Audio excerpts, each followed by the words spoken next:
Chapter 1881. It could be said that Madame Shanxiu's words explained a lot of things that he hadn't been able to understand before. For example, given Dao Ancestor Wang's prestigious status in the cultivation world, why had he chosen a rebellious person like Peng Shiren as his disciple? After all, talent wasn't the only thing that mattered when it came to choosing a disciple. Morality and character were equally important. Looking at it all now, Peng Shiren was nothing more than a usurper who claimed to be Dao Ancestor Wang's disciple. Because of Wang Ling's promise, Dao Ancestor Wang had no choice but to accept him and pass on his legacy to him. I didn't expect things to turn out like this. Even Yi's great emperor was surprised when he heard this. It wasn't that the four emperors hadn't paid attention to the Peng family, which had risen to prominence in the last 100 years, but they hadn't expected them to actually have such an idea. Seniors, I suddenly thought of a possibility, Lotus Sun suddenly said at that moment, her expression extremely solemn. Miss Sun, please speak. Yi's great emperor nodded, and looked like he was all ears. I'm thinking, what if King Tianquan's death and Peng Shiren's subsequent fight for the Book of Nine Realms are actually part of the historical trajectory? It had to be said that Lotus Sun's very bold idea shocked everyone present, and they looked at each other in dismay. Yi's great emperor asked, are you saying that it's still part of the historical trajectory? Lotus Sun nodded obediently, then analyzed the situation unhurriedly. I think that the progress of the diary, including Yi's great emperors, is actually the first time we've experienced it. Although it says what will happen later, it's true that things haven't developed according to what's written in the diary, and it seems like we've already deviated from the historical trajectory. But if all of this was planned by the senior who wrote the diary, that's a different story. Since that senior has the ability to write this diary that transcends timelines, then he definitely has the power to influence the development of the timeline. If he has already calculated King Tianquan's death, then he will definitely be able to control the trajectory of events. If he has already calculated King Tianquan's death and Peng Shiren's obtaining of the Book of Nine Realms, then everything else actually makes sense. As for what I said above, there's actually evidence to back it up. After all, Peng Shiren did indeed inherit Dao Ancestor Wang's legacy in the modern cultivation society. This legacy is very pure, and clearly wasn't given to him by the Yin scroll of the Book of Nine Realms. Everyone was stunned by her words. Wang Zhen thought it over carefully, and felt that there was some truth to her words. Actually, Rongrong's words are quite logical. Also, why do I feel that rather than saying that the person who was clearly arranged is the dead King Tianquan, it's better to say that it's this Peng Shiren? Lu Qingyi quickly nodded in agreement with Wang Zhen's opinion. That makes sense.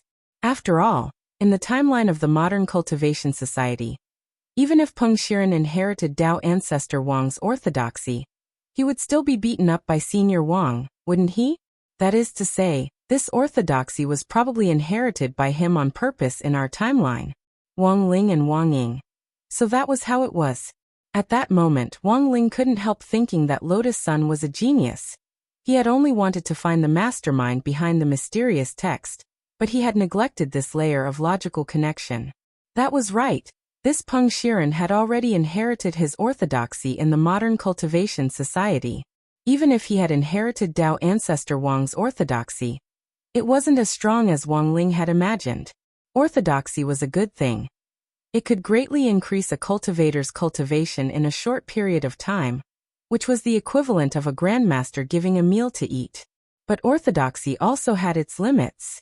Because if Peng Shiren had talent that surpassed Dao Ancestor Wang's, inheriting Dao Ancestor Wang's orthodoxy would instead be a shackle for him. And this point was actually proven right now. Because Peng Shiren wasn't interested in the orthodox Book of Nine Realms, he was instead more interested in the Yin scroll replica. After all, the Yin scroll contained the power of the old world, which could double his strength and give him infinite possibilities. After analyzing the situation at this point, it seemed that the current situation was already infinitely clear. Faced with a script that had completely deviated from the diary's trajectory, Wang Ling finally knew how to put a full stop to this plot from the eternal world. It looks like we still have to wait for the four emperors' assembly tomorrow. At that moment, Wang Ying looked around and said, It's impossible that Great West Emperor doesn't know about King Tiankuan's death. Under normal circumstances, given the conflict between Great West Emperor and Great East Emperor, he would have already come looking for revenge. But Great West Emperor hasn't done anything yet. This can only mean one thing, and that is that Great West Emperor has also thought of this, which is why he hasn't made a move. In that case, the force that Peng Shiren belongs to will still make a move, said Yu Yueqing. She did her best to straighten her posture and control her snake body. Although moving was no different from walking on two legs in a normal situation, this abrupt feeling was still present. This Peng Shiren doesn't know that King Tiankuan has already transferred the Yin scroll, and that it's in Madame Shanxiu's hands. So the most likely scenario now is that he'll directly snatch the Yang scroll. Then, he'll use a magic treasure or secret art from the old world to replicate the Yin scroll. Daoist Yu is absolutely right. At that moment, Wang Ying's eyes met Yu Yueqing's. This Daoist priest was young, but extremely quick-witted. On the other side, Zhang Zipei had also come over with the Yin scroll that Madame Shanxiu had given him. Madame Shanxiu was a woman of her word. Not only did she explain the whole story, she also directly offered the Yin scroll to Wang Ying. She wasn't stupid. In her hands, this thing was no different from an invisible time bomb. Furthermore, as an orthodox cultivator, she had no intention of opening it at all. No cultivator in their right mind would want the terrifying civilization of the old world to revive in the eternal cultivation world. That dark and twisted history should remain as history forever, sealed in the long river of time. What should we do? What should we do with this thing? Zhang Zipei took the initiative to hand over the Yin scroll. Wang Ling accepted the Dao Yin scroll, but he had no intention of opening it. Although he was curious about the old world, he was now well aware that he was making a decision on behalf of future cultivators.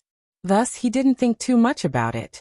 A dazzling black and white flame immediately rose in his hand, and with a bang, the Yin scroll was directly burned to ashes. East Great Emperor's Adam's apple couldn't help bobbing up and down. He never thought that the Yin scroll of the Book of Nine Realms would actually be burned so easily. What kind of method was this? In the last few days, the methods that this senior hiding in his body had repeatedly displayed had already surpassed East Great Emperor's own understanding, especially when he had just heard people say that Peng Shiren, who had inherited Dao ancestor Wang's legacy, had been beaten up by this senior Wang in the modern cultivation world. East Great Emperor's heart was filled with mixed feelings. What kind of person was Dao ancestor Wang? This was the legend and pearl of the eternal cultivation world. This group of people actually didn't revere such a person at all. This was too scary. Even East Great Emperor himself began to have faint doubts. Was the first founder of cultivation Dao ancestor Wang or not? Chapter 1882. At the entrance of Spring Orchid Restaurant, Madame Shanxiu left with Mei Yunhai, Sun Fu, Chen Ren and Guojia. Sun Fu successfully received the recommendation letter from Mr. Room 1 to the East Emperor's Imperial Palace. She was very pleased. Originally, the East Emperor only promised to keep Sun Fu by his side temporarily. It was just a vague evasive move. He wanted to wait for the right time to reject Sun Fu. But now, Madame Shanxiu had fulfilled her promise regarding the Book of Nine Realms. It could be said that she had made a great contribution. He felt that if he still did not agree to Sun Fu's request, it would be unreasonable. Therefore, he immediately asked Zhang Zi to draft a recommendation letter using Li Ren's notes, and stamped it with the royal seal that was prepared in advance. He then sent the entire letter to Sun Fu. Sure enough, after receiving the recommendation letter, Sun Fu was overjoyed. Oh my God, this is the 9-star royal seal. This person is really a big shot. His status is noble. With this recommendation letter, there's 100% chance that you'll be able to cultivate in the East Region Imperial Palace. The few of them stared at the seal on the recommendation letter with their eyes wide open. The royal family was a noble member of any domain, but there were actually different ranks among the members of the royal family. Under normal circumstances, a royal family with a 9-star royal seal could only mean one thing. That was that this royal family had a direct bloodline connection with the emperor in the East Emperor Palace. Therefore, their status was far more noble than ordinary royal families. Thank you, madam. If it wasn't for you, I think this matter most likely wouldn't have happened. Sun Fu smiled brightly, like a dazzling summer flower. Sister Fu, do you really want to enter the East Emperor Palace? Is there something there that attracts you? Madam has the best relationship with the South Emperor Palace. If you entered the South Emperor Palace, Madam wouldn't have to go through so much trouble. Guojie asked. I can only say that this is a kind of fate. I always feel that I am fated with the East Emperor Palace, and I seem to have met this Mr. Room One somewhere before. Sun Fu said. You will have a chance to meet again. Madame Shanxiu smiled. Sun Fu was stunned. Yes, you guys. Madame Shanxiu maintained her benevolent smile. She swept her gaze over Sun Fu, Chen Run, and Guojie with a meaningful look in her eyes. On the other side, after sorting out his basic thoughts, Wang Ling already had a clear idea of what to do next. If he was right, Peng Shiren would definitely continue to make a move on the Yang scroll in his hands. In this situation, all he needed to do was wait for the heir to come to him, but he felt that he couldn't wait that long. He had to find Peng Shiren and then resolve this ill-fated relationship from ancient times. However, with the vastness of the eternal world and the number of galaxies, it was like looking for a needle in a haystack to find a person in the vast number of planets. He had no choice but to require the help of others. Fortunately, Wang Ling had already contacted quite a few partners. As long as everyone worked together, it wouldn't be difficult to find Peng Shiren no matter how vast the universe was. With the help of the other great emperors, it'll be easier to find this Peng Shiren if we combine the strength of the 4 emperors to lay an inescapable net. East Great Emperor said through the voice chat spell. But the 4 emperors' assembly hasn't started yet. How do we contact the other great emperors? Zhangzi asked secretly. There was a way to contact the other great emperors, but it wasn't direct. They still needed to wait for their responses, and any delay might cause problems. Thus, East Great Emperor thought that it was best to have someone who could act as a medium to pass on information at this time. Furthermore, this person had to be very clear about the positions of the 4 great emperors. The first person East Great Emperor thought of in the eternal world was Lu Mukin, the president of the Central Auction House. Senior Wang, didn't you say before that Lu Runwen, the son of the president of the Central Auction House, is also one of you? East Great Emperor suddenly asked at that moment. That's right. He also transmigrated from modern cultivation society to the eternal world. Wang Ying nodded. If this senior can use his identity as the son of the president of the Central Auction House, Lu Runwen, to invite his father Lu Mukin out of retirement, this Lu Mukin should be a medium to pass on information about us 4 emperors, and he might have the means to find a place for us to meet before the 4 emperors' assembly, East Great Emperor said. He knows about you 4 emperors? Who on earth is he? Wang Ying was very curious. I heard that this Lu Mukin used to be Dao Ancestor Wang's personal guard. No wonder he has this kind of ability. Wang Ying sighed. He felt that all this could be considered an arrangement. Fortunately, the person who had transmigrated into Lu Renwen's body was Qin Zong, so as long as Wang Ling sent a telepathic message to Qin Zong from afar to ask him to do this, it shouldn't be difficult to invite Lu Mukin out of retirement. In fact, Lu Mukin and Qin Zong arrived a little faster than he had imagined. He had only sent the message to Qin Zong less than a quarter of an hour ago. 2 tightly wrapped black-robed figures appeared at the entrance of the Spring Orchid Brothel. One of them was Qin Zong, who had transmigrated into Lu Renwen's body. Everyone was very surprised that this matter had been settled so quickly. Senior Qin settled it so quickly? Lotus Sun glanced at Qin Zong, who had taken off his hood, and then saw the person standing next to him also take off his hood. This was a middle-aged man with a well-proportioned build and a mustache. At first glance, Lotus Sun's impression of him was that he was naturally dignified and gave off a faint sense of dignity.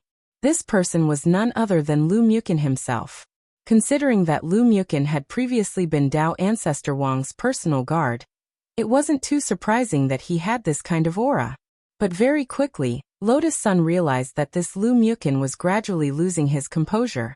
He first looked at Lotus Sun and said, "Mistress." Lotus Sun immediately returned a startled look. You are.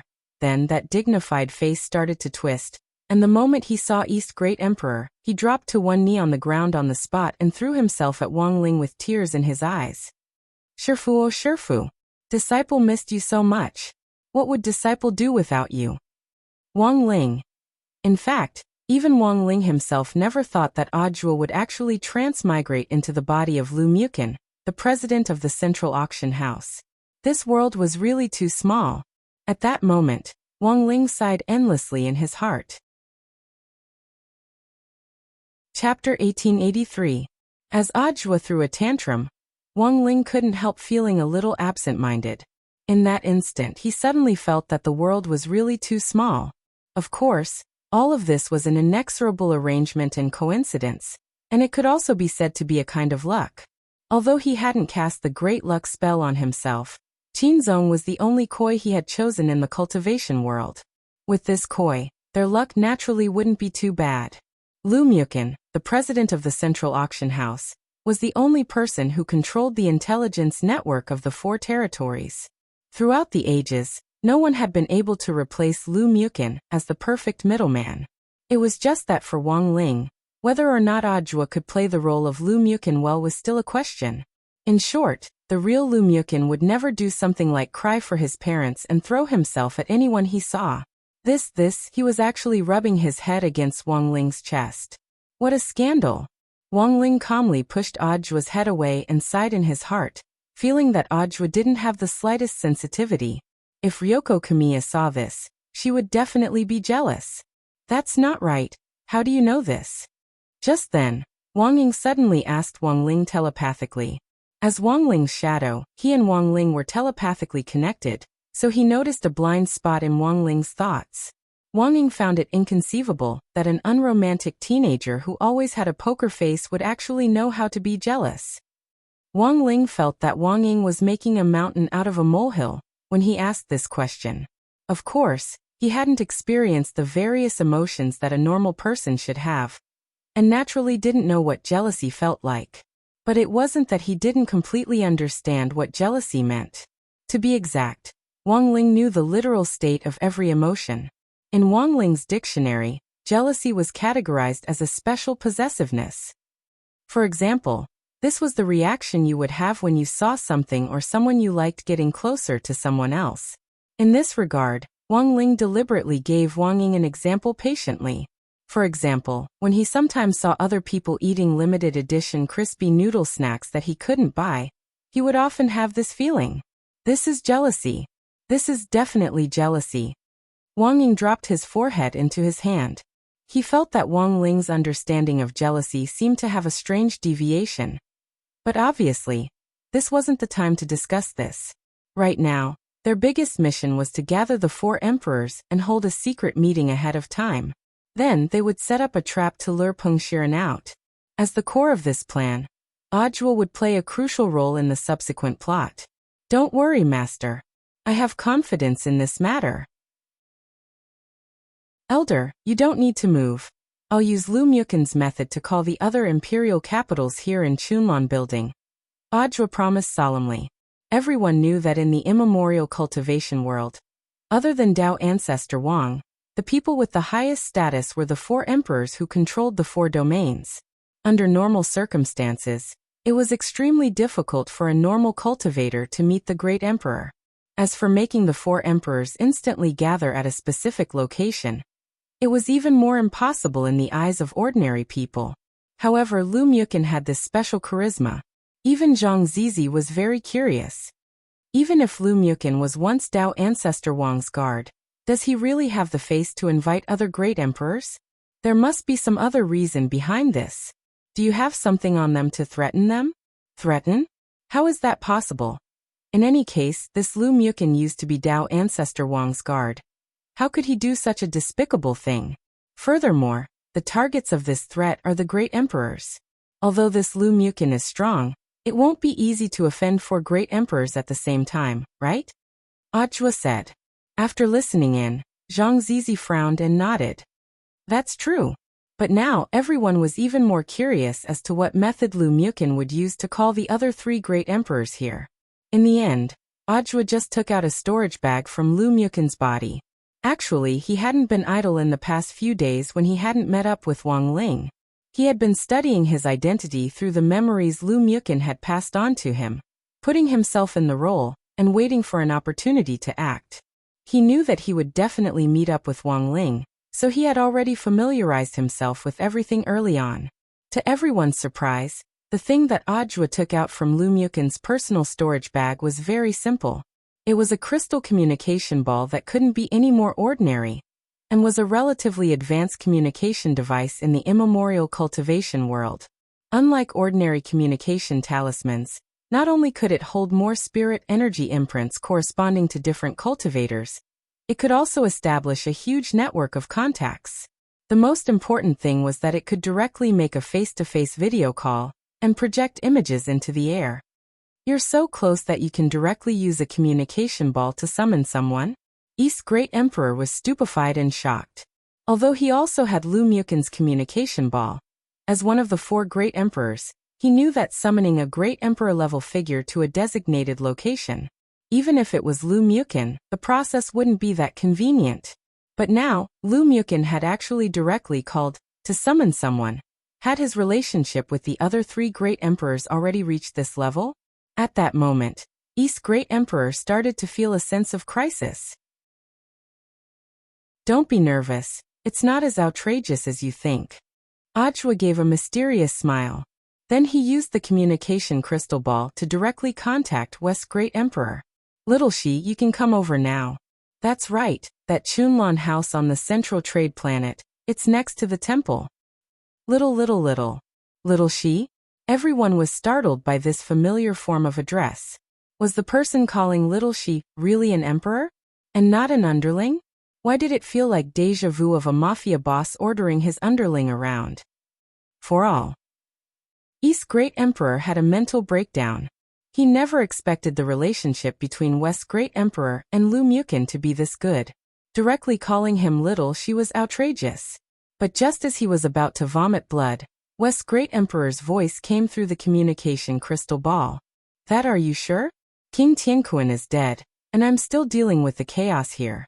The court officials have reported to me to directly send troops to attack the Eastern Territory, but I'm still playing Tai Chi with them. Don't pay attention to them. Find an excuse to get away and come directly here.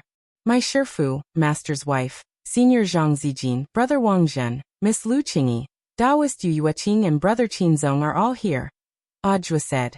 After saying this, everyone finally understood and understood a little. Lotus Sun instantly understood, and an enlightened expression appeared on her face. Senior Zhua, could it be that this great West Emperor is also? At that moment, Ajwa smiled. That's right. This West Great Emperor is actually Senior Li Xian, Brother Qinzong, and I didn't do anything else in the past few days in the eternal world except make calls through this communication crystal ball. In the end, we didn't expect each call to be accurate. Hearing this, everyone was even more shocked. Lotus Sun. Then the other 2 emperors. Master's wife, you're right. The other 2 emperors are also our people. North Emperor is Brother Xiang Yi, and the only female emperor, South Emperor, is Senior Golden Lamp. Senior Golden Lamp. Don't worry, they're all very good at acting. After all, Senior Golden Lamp had the experience of being a woman in several reincarnations. He's more than enough to play an empress. That is to say, apart from Brother Gu Xuanji, we've found everyone else who has transmigrated to the eternal world. No, they're still Inger isn't with me. Oh, I see. Don't worry, Master's wife, I haven't finished calling my contacts yet. Later, I'll have Senior Qinzong stand on the side and call a few more. Chapter 1884. Wang Ying also knew that Sun Yinger had disappeared. Although he didn't show it on the surface, he had already secretly activated Shadow Dao's sensing ability to sense her many times. But for some reason, after coming to this eternal world, the connection between him and Sun Yinger had been completely cut off, and there was no sign of any connection at all. Wang Ying was sure that this wasn't a problem with Shadow Dao. After all, the connection between him and Wang Ling was still there, which meant that Shadow Dao was operating normally. But why couldn't he sense Sun Yinger? Wang Ying felt that there might be some other reason behind this. Fortunately, the good news was that of the 4 emperors who currently controlled the eternal world, East Emperor was jointly controlled by Wang Ling and Wang Ling, while the other 3 emperors were on his side. In addition, Audiobook was playing the role of Lu Mukin, who controlled the strongest intelligence network in the eternal world. As long as they worked together, it wouldn't be difficult to find a specific person, even if it was like looking for a needle in a haystack. They just needed to use their respective forces to send out the appropriate signal across the universe. Of course, the most important prerequisite for this was that Sun Yinger had to respond to him. For example, Wang Ling had used a hint at the auction house earlier to get in touch with Qin Zong, Lu Qingyi and Yu Yueqing. While waiting for the rest of his partners to arrive at Chunlan Building, Wang Ying clearly felt uneasy. "Presidenting, are you worried about Inger?" Lotus Sun was happy to see this. She thought this would be a very good demonstration, especially for Wang Ling, and would be of great reference value. But while the demonstration was a classic, so was the tsundere. Wang Ying snorted and crossed his arms with East Emperor's body as he said coldly, "Who's worried about her? It wasn't easy for her to hide in this eternal world. Now that she doesn't have to be under my control, I'm afraid she can't wait to be happy." Although Wang Ying's tsundere wasn't as exaggerated as Ryoko Kamiya's, he had his own unique side. Lotus Sun thought that this might be the legendary contrasting cuteness. After all, Wang Ying indeed didn't have the word cute in him. "Presidenting, it's not good to lie. Don't you want to find Ing? It's best if I can't find her. Otherwise, I'll have to find her every night and make her back hurt." When everyone heard this, they couldn't help but gasp. Those who didn't know the truth felt that this sentence seemed to contain a lot of information. The master hadn't even started yet, but the shadows were progressing at a godly speed. They were already so lovey-dovey. This. What a scandal. Perhaps CEO Ing is right. Without Ing around, you really don't have to worry. But apart from Ing, I'm afraid no one can withstand your planetary blockbuster spell, Lotus Sun said again. This time, she chose to retreat in order to advance. Wang Ying was as stubborn as ever, refusing to admit that he wanted to find Sun Yinger. "Even if I, Wang Ying, am scolded to death, I will die outside." He would never think about anything related to this fellow. "She's the master of the void. Why should I worry?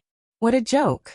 The short conversation between the two echoed in the space, and no one could interrupt. The rest of the people just watched silently. From beginning to end, Lotus Sun's gaze never stopped on the East Great Emperor, causing his hair to stand on end. But the person she really cared about wasn't East Great Emperor, but Wang Ling. She really wanted to know how much Wang Ling had comprehended from it. "There's always a way." At that moment, Wang Zhen said weakly to comfort everyone. "And I think that it doesn't matter even if we don't find her. As long as we finish this plot, it means that our mission is over. Once it's over, everyone who transmigrated from the modern era to eternity will be able to go back together, right?"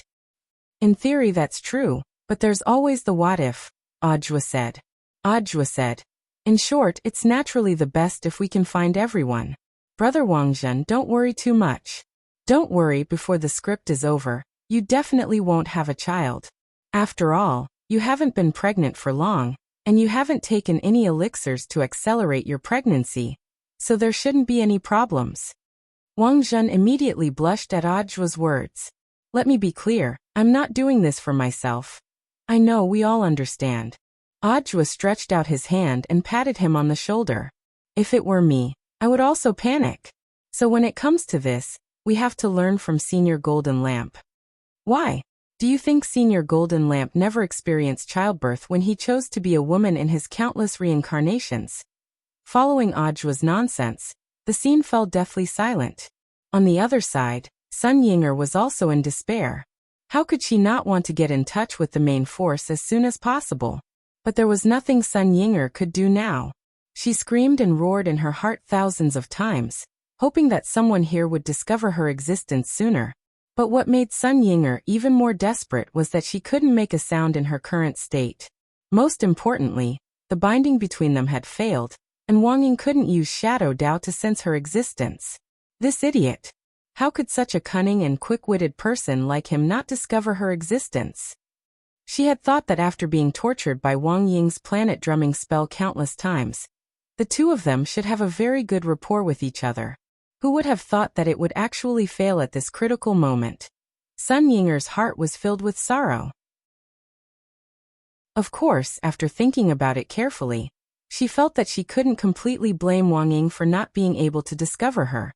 After all, no one would have thought that she was so far away, yet right in front of their eyes. That was right. After coming to Immemorial, the character she had transmigrated into was the child in the belly of the Holy Stone Church's Holy Virgin, played by Wang Zhen. At first, Sun Yinger hadn't realized this, and thought that she had just been trapped by some array. But Lu Qingyi's slap on Wang Zhen after she saw him had directly jolted her awake. So at that moment, Sun Yinger's heart was on the verge of collapse. She was really too miserable. What a scam! Why did other people transmigrate into Immemorial and act as emperors? Goddess! A filthy rich second generation. At the very least, she was a maid at His Highness's side. She was just a baby who couldn't move a thing and had zero fighting strength. Sun Yinger realized that she really had a mental breakdown. The point was that she was really scared. If the plot was over and no one found her, would she return to the modern world with everyone?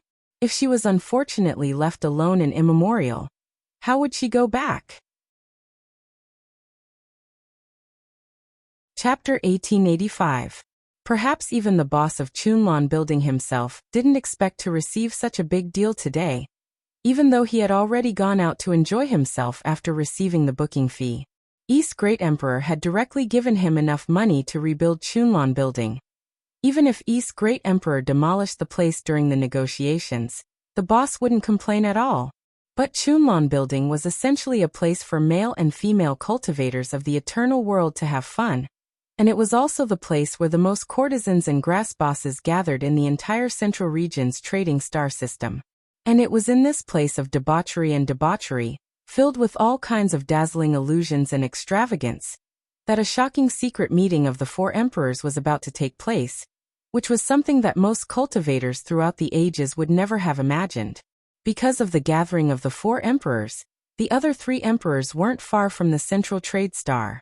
Following Audiobook's signal to assemble, three cloaked men quickly arrived at Spring Orchid Building, wrapped tightly in cloaks. Wang Ling didn't even need to sense them to know that they were the remaining three emperors. Even if their figures were hidden extremely well by their cloaks, he could still sense that they were extraordinary from their imposing auras. In the communication crystal ball earlier, Audiobook had already hinted that they needed to help Wang Ling hide his identity, so when the three of them came up, they respectfully lined up in front of East Great Emperor. After putting on a good show, they respectfully and humbly bowed in unison. This humble monk is Jin Deng. Xiangyi, Li Xian. Greetings, Senior Wang. It had to be said that monk Jin Deng indeed looked very familiar with controlling this body of an empress. It didn't feel like a man at all, and instead embodied the charm of an empress to the fullest. The only thing that was out of place was that he still retained the habit of being a monk. As everyone knew, although monk Jin Deng had been a woman, he was overall still a decent monk. Reincarnation was nothing more than his daily work as a supreme Buddhist saint, and there was nothing to make a fuss about. It was just that East Great Emperor was now thinking about this name carefully, and it suddenly dawned on him. When he had heard Audiobook call out Golden Lamp's name before, he had felt that it sounded very familiar. Now that monk Golden Lamp used the term, this poor monk, to introduce himself, East Great Emperor immediately came back to his senses. So it's you. After so many years, I didn't expect to see East Great Emperor's charm again after such a long time. This humble monk is very lucky. Monk Jin Deng performed a Buddhist salute in the Empress's body, and then sat down cross-legged. Jin Deng, I didn't expect it to really be you. I thought it was just a coincidence. East Great Emperor was shocked. Who would have thought that this Jin Deng was actually the monk Jin Deng? Not only had this monk lived into the modern cultivation world, not only that, Jin Great Emperor, but he was also one of the best. For a moment, the Great East Emperor had mixed feelings. Although Golden Lamp Monk's strength was not as heaven-defying as it was now, he was still one of the most talented players. He was once considered a strong competitor for the throne of the Great Emperor. With everyone assembled, Wang Ying scanned the area in front of him and nodded in satisfaction. He then began to convey Wang Ling's message on his behalf. I believe that everyone is clear about what to do next. The situation is urgent. What we need to do now is to put this section of history back on the right track. Understood. The other 3 emperors nodded at the same time. They were all old acquaintances in their bodies, so there was no problem communicating at all. Lastly, about the reward for the successful completion of this mission. At that moment Wang Ying spoke. In theory, most of the people here were now members of Battle Sect. Although Xiang Yi and Qin Zong were temporary guest officials and elders, they were in fact still part of the official establishment. Generally speaking, Battle Sect would assign a difficulty rating based on the mission, with the lowest being D, followed by C, B, A, S, SS, and the highest being SSS. Battle Sect would then organize teams based on the difficulty of the mission, and finally give a score of 10 points based on the completion of the mission, as well as the performance of all the mission executors during the execution of the mission.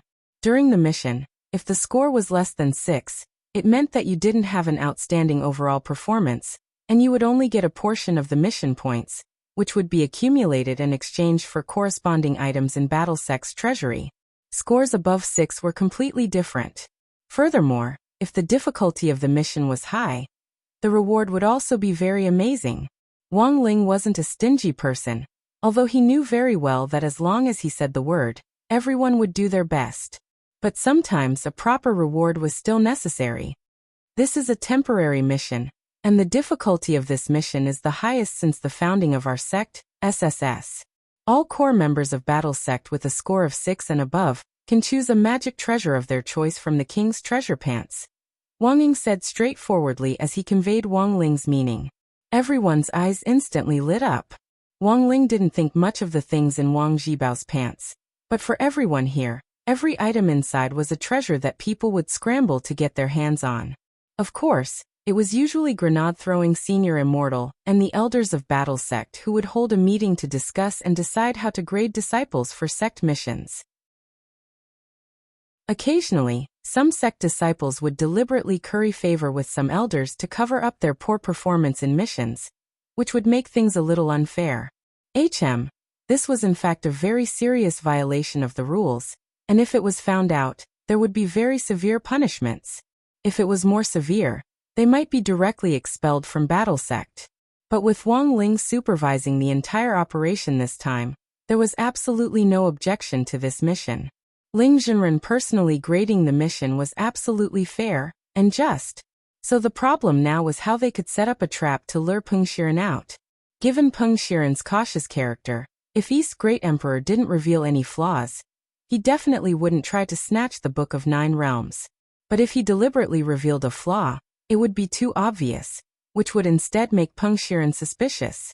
At that moment, the 4 emperors had gathered together in a secret meeting, and all the networks and intelligence networks of the entire world were gathered here. Very quickly Xiang Yi, who was playing the role of North Emperor, suddenly said, "That's right, there seems to be something like this in North Emperor's memories. I remember that the Peng family is looking for a son-in-law, and the person they're looking for is Peng Shiren's younger sister, Peng Basin, so I think it would be better." After thinking for a bit, Xiang Yi quickly stopped and shook his head. "No, forget it, I won't say it. This can only be considered a bad idea." "You can say it first.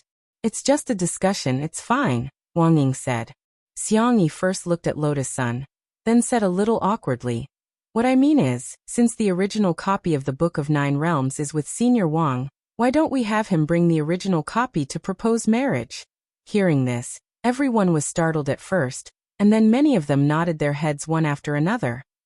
"Not bad, this idea doesn't seem too bad," said Li Xian, who was the West's Great Emperor. This, how can we do that?" But at that moment, Lotus Sun suddenly stood up agitatedly, her face red. "Absolutely not. It's too dangerous." His anxious look made everyone around him smile knowingly. Looking at Lotus Sun's expression, the corners of Oj's mouth rose wildly, and he simply couldn't stop himself. "Then, mistress, what do you want to do?" Quick-witted, Lotus Sun patted her chest and said, "How about this? Give me the Book of 9 Realms. I'll dress up as a man and propose marriage." The error-free chapters of the daily life of the immortal king will continue to be updated in the popular bar. Everyone, please bookmark and recommend the popular bar. Those who like the daily life of the immortal king, please bookmark. The daily life of the immortal king's popular bar is the fastest to update. Chapter 1886. Under everyone's meaningful gazes, Lotus Sun's face grew redder and redder. To be honest, even she hadn't expected to come up with such a bold and constructive suggestion. In short, anyone could go and propose. East's great emperor wasn't allowed to go. Even if East's great emperor was using his own body, he still had Wang Ling and Wang Ying in it. Lotus Sun felt that this was a little strange. She thought that her actions could be regarded as righteous, and not just for her own selfish reasons, but also for Sun Yinger's sake. These two shadows had been lovey-dovey for so long, and were about to succeed. How could she ruin the critical juncture with something like this? That's right. Her suggestion now was generally for the sake of Sun Yinger and Wang Ying's happiness. It had nothing to do with her at all. No. Why do I get the feeling that you're a little anxious? Nonsense. Of course not. Lotus Sun's face grew hotter, and she looked around at the crowd. Am I anxious? Am I anxious? Do I look like I'm anxious? Lu Qingyi patted her on the shoulder and sighed. Don't say it, good disciple, it seems like you are a little. Yu Yueqing also nodded. A little anxious. Seeing everyone's meaningful gazes, Lotus Sun took several deep breaths and tried to regain her composure. Fine, even if I'm a little anxious, this is also for the sake of history returning to the right path.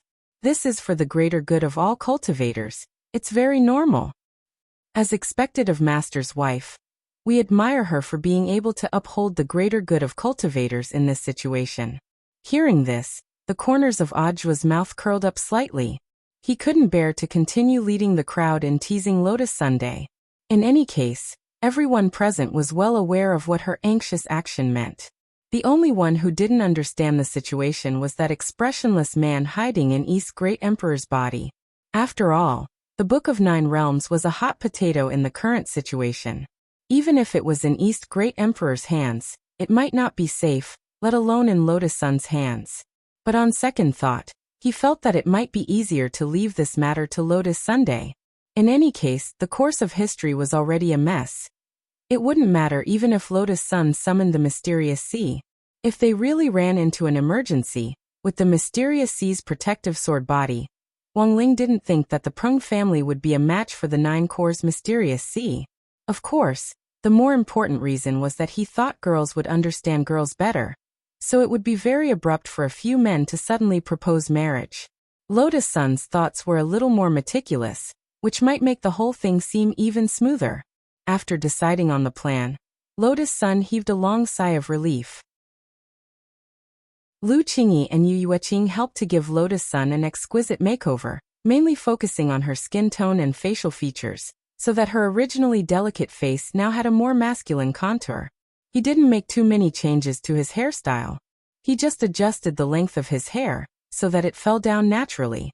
Then he added some bangs on both sides of his forehead, instantly making him look like a handsome and elegant man. When everyone saw Lotus Sun come out of the room in a pure white man's suit, they couldn't take their eyes off her. Her foundation was excellent to begin with, and even though she had been dressed as a man, she was still stunning. Even East's great emperor was flabbergasted. Whether it was a man or a woman, such a face could be called an immortal. Even if the four great emperors' imperial palaces were full of handsome men and beautiful women, they wouldn't be able to find anyone who couldn't take their eyes off her at first glance. In fact, cross-dressing was the best way to tell whether a person was good or bad. It was true that beauty was in the bones, not the skin. It's feasible. I think it's totally feasible. Bring the Book of Nine Realms and the betrothal gift to propose marriage. I guarantee that Peng Basin will like you at first glance. For some reason, Ajua suddenly felt a little excited. After everyone came up with a plan for the marriage proposal, the core members of Battle Sect, who were playing the roles of the four great emperors, as well as Lu Mukin's Ajua, quickly set up an inescapable net to prepare for the subsequent marriage proposal. Although it was just an act, it was in fact fishing. Since they were going to catch a fish, They naturally had to make all the necessary preparations. The marriage proposal team had to be luxurious and couldn't be lower than the standard of a 9-star imperial family in the eternal cultivation world. Furthermore, the team had to be densely packed with experts, and the lowest realm standard had to be Tao God level. The Sea Calming Pearl, Sky Jade, 8 Desolation Ruler, 9-Faced Lion Heart, a dazzling array of magic treasures and natural treasures formed a long list that stretched as far as the eye could see. This was a list of treasures from the 4 great emperor palaces. Every item was so precious that it was enough to drive the cultivators of the eternal world crazy. But now these things were going to be the betrothal gift to the Prung family, which made people sigh. The East Great Emperor sweated when he saw this. Isn't this a little over-prepared? It's just for show. There's no need for East Emperor to worry. Xiangyi laughed. In any case, these things aren't ours, so don't worry too much. East Emperor was speechless. What Ajwa said made so much sense that he was speechless for a moment. Next, they headed straight for the Prung family's headquarters. If it wasn't for the 4 emperors' secret meeting this time, perhaps no one would have known that the Prung family's forces had already spread across the 4 major territories, and that the reason why the Prung family had set up their headquarters in the Central Territory was because it was convenient for trade. On the other hand, it was also because they could control the forces of the 4 territories through this central location, which made it easier for them to distribute the Prung family's spies among the major territories. Although the 4 emperors had sent intelligence personnel to investigate the Prung family before, the information obtained was limited. The universe was so big that the detection of intelligence could not be too obvious, not to mention that this information was not made public. Even though the East Emperor had already judged that the Prung family's power network over the years had probably expanded to an unimaginable level before this secret meeting, when they marked the distribution of the Prung family's major forces as asterisks on the same map, they couldn't help but be shocked. The East Emperor was shocked when he saw the stars all over the map. It seems that the Prung family's ambition is not small. I'm afraid they also have sympathy for the throne, Wang Ying said. East Emperor was also worried about this. The Prung family is too scary. They colluded with the old world. We must not let them seize the general trend. I don't know if we can take this opportunity to suppress them. Wang Ying nodded. Of course. Originally, weakening the Prung family's power was also within our scope, wasn't it? Chapter 1887. Although it was she who had volunteered to dress up as a man to propose marriage, she still couldn't help feeling a little hesitant and nervous when it really came time to do it. After all, a lot of boys didn't have any experience with marriage proposals, let alone a girl like her. And for some reason, she felt that it was a little weird to do it. Her original intention had been to stop Wang Ling from proposing. No. Her original intention had been to keep Sun Yinger and Wang Ying together for the sake of righteousness. But it wasn't Wang Ling who had proposed, but she was the one who was going to get married in the end. She had dug a hole for herself. After realizing this, Lotus Sun even felt a little remorseful, and felt that she had been too rash in the end. Also, this was a serious matter, because the success or failure of the marriage proposal would directly affect the course of human cultivators' history. If anything went wrong, she would be a sinner in history. This heavy pressure made it hard for her to breathe, and she kept taking deep breaths on the way to the Prung family's main residence. Lu Qingyi and Yu Yueqing disguised themselves as maids and stayed by her side. Since King Tianquan wasn't around, they didn't have to force themselves to stay in their snake forms, and directly grew legs to look no different from ordinary people. Why are you getting nervous so close to the end? Lu Qingyi asked with a smile as she comforted her. You don't have to feel too heavy of a burden, it's just an act. Lotus Sun understood that, but it was normal for people to reflect on themselves, and the more outstanding they were, the more it was so. She was so nervous that the muscles in her stomach ached, and she was full of regret. If she had obediently listened to Wang Ling and not intervened in this matter, things might not have come to this. Now that the turning point in history had been handed to her, if she messed it up again, she was really worried that her friendship with Wang Ling would plummet to an all-time low. It hadn't been easy for her and Wang Ling to come into contact with each other at this level. At that moment, Lotus Sun's thoughts were all over the place. as her imagination ran wild. She never thought that the person who would comfort her at that moment would actually be Yu Yueqing, whom she had always been on high alert against. You don't think too much at a time like this. Do you think it's your fault that things have become complicated? All of this was planned, including the fact that you gathered so many people to decipher the mysterious text and accidentally fell into this eternal world. It was all planned. Yu Yueqing looked calmly at Lotus Sun and said, "We're actually just pawns used by these seniors in the game. Since he was a chess piece, he just had to follow the plan step by step. Besides, why did Ling Ling agree to let you go? Haven't you considered it at all?" Hearing this, Lotus Sun abruptly raised her head, the expression on her face somewhat frozen. Yes, such an important mission was not child's play. Why had Wang Ling so readily agreed to let her do it? At this time, with Yu Yueqing's reminder, Lotus Sun vaguely began to understand. Ling Ling trusts you. That's why he gave you such an important task, Yu Yueqing said to Lotus Sun with a serious expression. At the same time, when she saw Lotus Sun's astonished expression, she couldn't help but feel amused. What? You looked at me in such a shocked manner, thinking that I would go out of my way to comfort you. Is it unbelievable? No. Taoist master, you misunderstood. You're being insincere again. Yu Yueqing laughed and swung her legs in a very relaxed and contented manner. Actually, I already have someone I like. I know. Lotus Sun lowered her head. It's classmate Wang Ling, right? No. Yu Yueqing shook her head like a rattle. Eh? This time both Lotus Sun and Lu Qingyi were astonished. Those birthday presents you showed off earlier were indeed from Wang Ling, but I just wanted to tease you. Yu Yueqing was very straightforward and directly laid her cards on the table.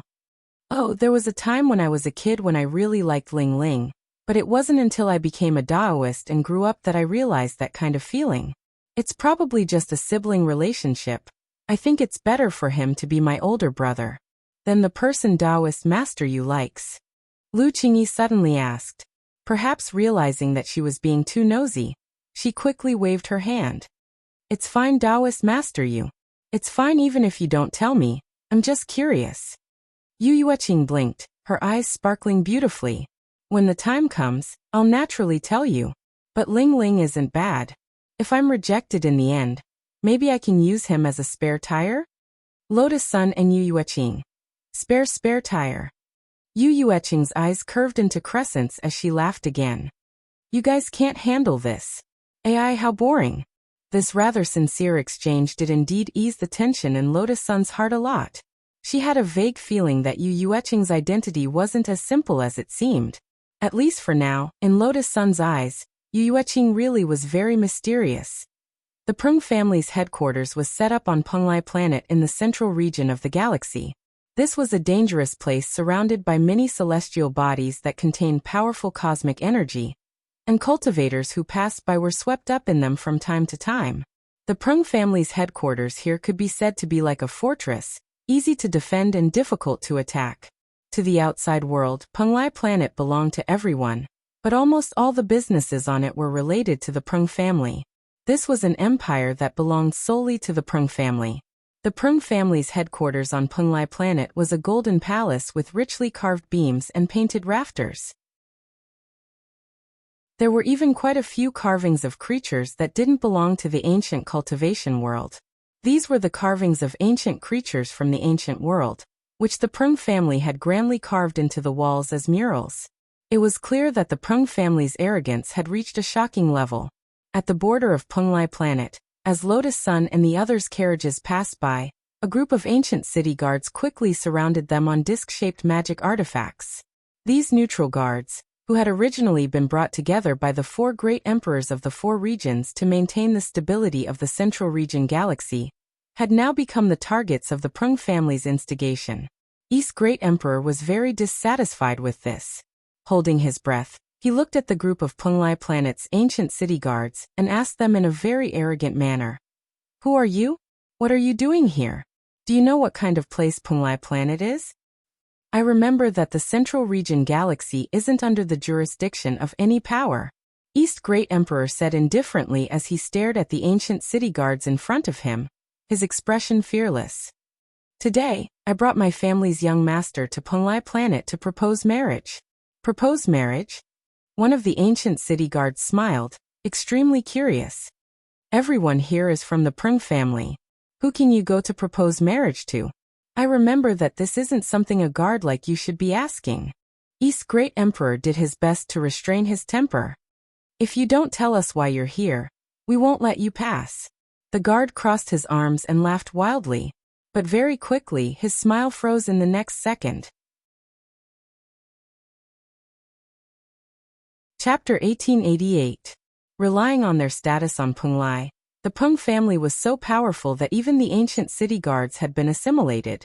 They were fierce, chivalrous, and extremely arrogant. It could be seen from their attitude toward outsiders that the carriage Wang Ling and the others were in had a clear 9-star imperial family symbol, symbolizing that the people in the carriage were direct descendants of some great emperor. Even so, this group of assimilated ancient city guards didn't take them seriously. They were completely unreasonable, and looked down on this group of great emperors. Such an arrogant attitude undoubtedly made the great East sovereign very angry. He instinctively wanted to slap this guard in the face. But just as he raised his hand, Wang Ying forcibly controlled his body and held him down. Just use your aura to intimidate them. If you slap them, this guard will die. It won't be good for our subsequent plans. As soon as he finished speaking, his aura was transmitted at the same time. Wang Ying had only released a little spiritual pressure, but the expressions of this group of ancient city guards instantly changed dramatically, and they could no longer laugh. As if they had been petrified, they stood where they were and didn't dare move at all. They're done. Their realm will stop here for the rest of their lives, and they won't advance any further. Monk Jin Deng said at that moment, having seen some clues. This wasn't just an ordinary aura deterrence. At the same time, some nomological curses had been added to make these arrogant ancient city guards receive the most terrifying punishment as a cultivator. To them, this was a punishment that was far more miserable than death. Even so, East's great emperor was still depressed. These people eat the public grain of our 4 territories, but they betray their master for glory. They really can't be punished. It was hard to imagine that East's great emperor, who had always been gentle and kind among the 4 emperors, could be so furious. If the other emperors hadn't been possessed by outsiders, it was likely that these ancient city guards would have died as well. As if expecting this reaction from East's great emperor, Wang Ying said indifferently, "The environment can change people. Vanity, privilege, and everything that can tarnish the human heart may make these people think that they are superior to others, and thus completely forget that they are just dust in this world." Everyone sank into deep thought at Wang Ying's words. And even Wang Ling was a little surprised. He had never thought that his own shadow could actually think so deeply. Sometimes he would think about what the essence of cultivation was, and occasionally weave a few golden sentences in his mind.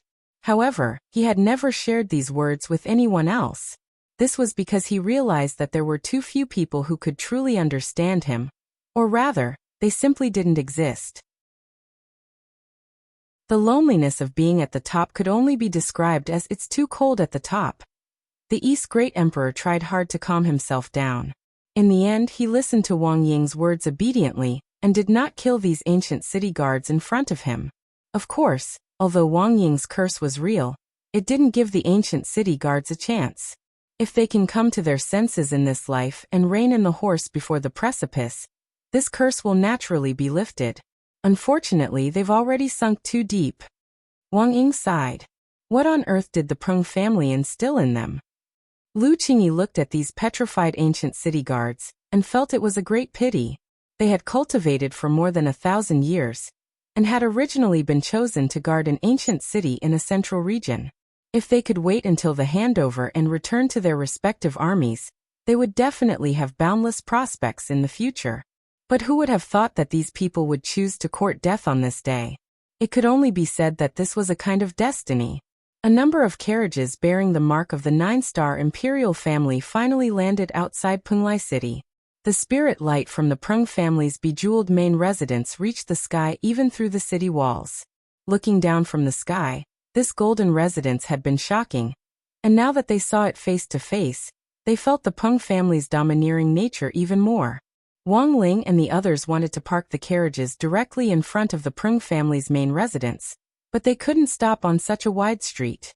It was only when they approached Penglai City that they noticed the luxurious carriages and all kinds of divine beasts lined up in an orderly manner in front of the Prung family's main residence. What's going on? There's a traffic jam in the eternal world? In the Pegasus carriage, Lotus Sun frowned. I'll go and ask. Zhang Zide immediately got out of the carriage and used the spirit stones he had prepared as a tip. He casually grabbed a passing rogue cultivator and asked him. After receiving a large sum of money for the inquiry, the rogue cultivator's unhappy expression at being stopped instantly smoothed out. It's like this, these carriages are all here to propose marriage. I don't think you're also here to propose marriage, are you? So many to propose marriage? Everyone was astonished. This was the information they had received after integrating the intelligence network of the 4 emperors, and was probably first-hand information. But no one would have thought that the marriage proposals had actually already begun. Furthermore, there was a long line in front of the Prung family's main residence. Zhang Zide instantly understood. The only possibility was that the Prung family had spread the news locally and started to openly recruit people. But this made things completely different.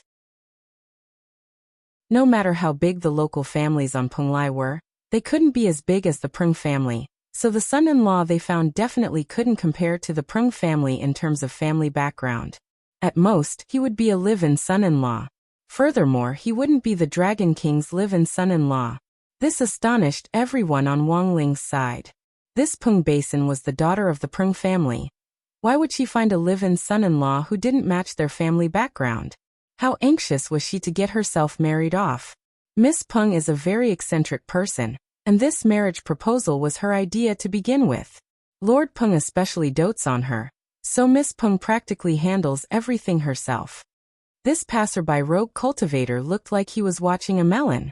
If Miss Peng takes a fancy to anyone, whether it's an official marriage or a live-in son-in-law, it's a supreme honor. Once you're on the Prung family's big boat, you definitely won't lack cultivation resources in the future. What else do you know? Zhang Zide asked as he gave him another bag of spirit stones.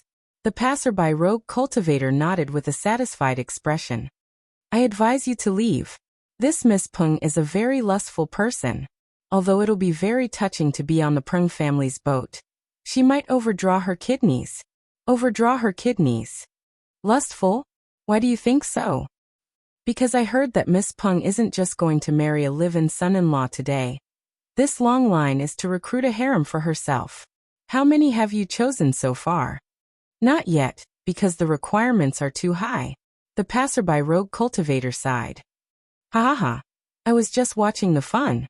There was a guy called Kushwan who was rejected by Miss Peng. She said that his kidneys weren't good. Chapter 1889. As it turned out, it wasn't as easy to maintain order nowadays as the internet made it out to be. Even choosing a son-in-law had to be done according to the basic rules. The eldest daughter of the Prung family was a pearl in the palm of the Prung family's hand. Although grandfather Peng had given the right to choose his future son-in-law to eldest Miss Peng, he had certainly given her the lowest standards. According to that itinerant cultivator, the old man had formulated very strict regulations on the virtues of a son-in-law. Take the initiative to inform your wife or family members of any cultivation activities or cultivation gatherings, and apply no later than sunset. Under no circumstances are you allowed to drink or indulge in alcohol. If you meet someone who urges you to drink, you must immediately stay away from them, break off relations with them, and never associate with them again. If necessary, you can directly draw your sword and kill them. In public, under no circumstances are you allowed to eat anything that smells too strong or to smoke. You must remain quiet and constantly remind yourself that you are a quiet and handsome man. You must not wear revealing clothes. You can't wear a vest or sleeveless shirt, or wear shorts that go above your knees, and you can't go bare-chested. At the same time, you should always pay attention to your personal appearance at home. You must walk properly. When you walk, your back must be straight and your gaze forward, and your eyes must be firm and above-board. You mustn't sneak a peek at other women, and you must maintain a kind of awe-inspiring righteousness at all times. Your steps must be just right, and can't be outward or inward. Before you are officially married, you are absolutely not allowed to have sex before marriage. Furthermore, you are not allowed to be alone with the opposite sex or spend the night outside, not even if it's necessary for business. Because business in the cultivation world requires dual cultivation. You must report to your wife in advance before you buy anything worth more than 500 mixed spirit stones. If you don't have money, you can ask your wife, and she will provide you with a loan depending on the situation. The annualized rate depends on the situation, and can range from 8% to 999%. If the person is good-looking and meets all the other requirements, you can ignore all the above male virtues regulations. Seeing this, everyone couldn't help sucking in breaths of cold air and sighing heavily. No one thought that this eldest Miss Peng's father would actually be so honest. Good heavens, it's too hard to ask for direct conditions. I can't do it even if I'm so well behaved. As someone who already had a partner, Wang Zhen felt very sad about this. He even felt that this journey of eternity was already a very bad example for Lu Qingyi.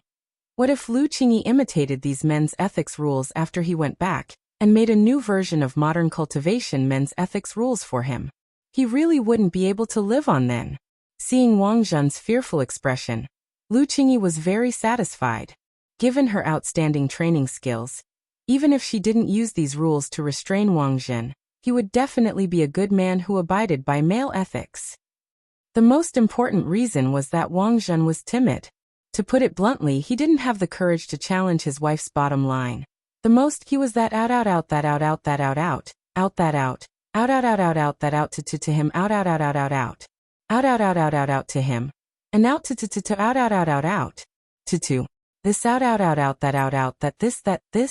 this to.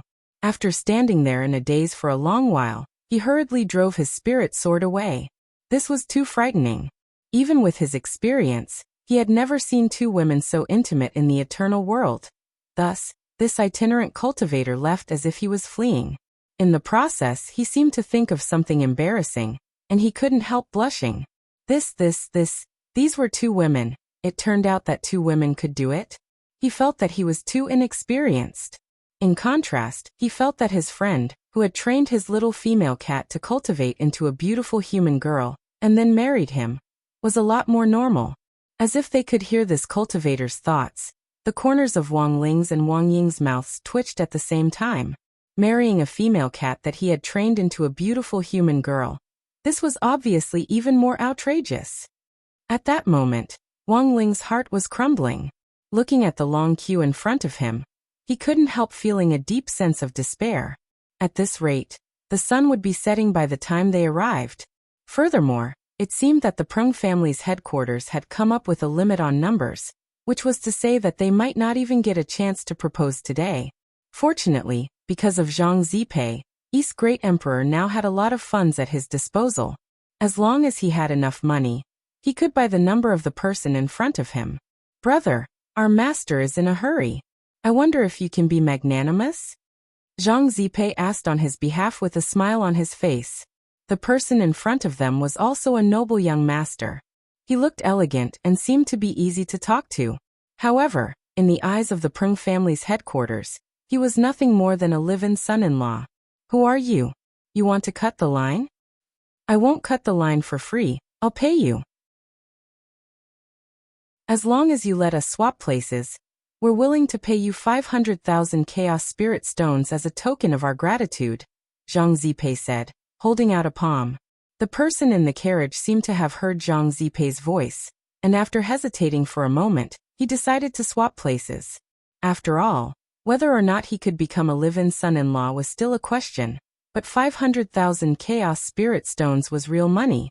After swapping places with satisfaction, the elegant young master in the carriage smiled at Wang Ling's carriage. Brother, let me give you a piece of advice. Money is useless. If this Miss Peng doesn't like you, you'll become a live-in son-in-law at most. How many people have been rejected before you? I think Miss Peng's standards are too high, and normal people won't like her. Then why did you come to line up? Zhang Zipei snickered. The young master smiled. Just think of it as a lottery ticket. What if I win? That's endless glory and wealth. This Peng family's headquarters has quite a background now. Everyone says that old Master Peng will be the future 5th emperor. As soon as he said this, the elegant young master's expression changed dramatically as he suddenly felt a huge chill coming from the carriage in front of him.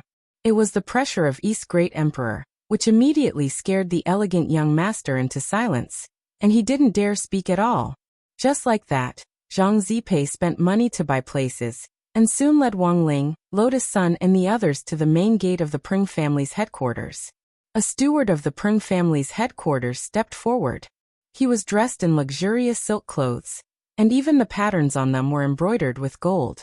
When he saw Wang Ling and Lotus Sun's convoy, he didn't care about the 9-star imperial family emblem at all, and asked in a lazy and arrogant tone, "Who are you?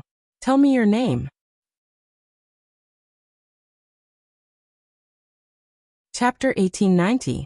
Wang Ling could see that the pattern on this steward's body wasn't from the eternal world, but was clearly the mark of the old world.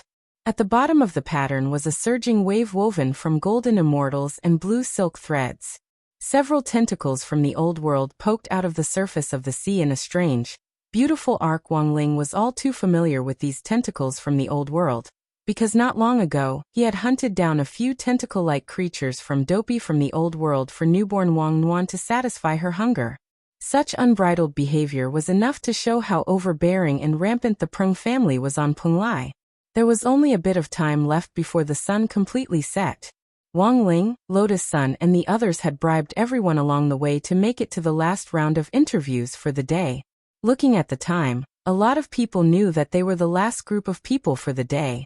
But the people behind them didn't immediately disperse. Even though they knew that they wouldn't be able to make it today, the young talents who had come to propose got out of their cars one after another, intending to join in on the fun. After all, the last person to be interviewed was a nouveau riche who had bribed his way to the front with money.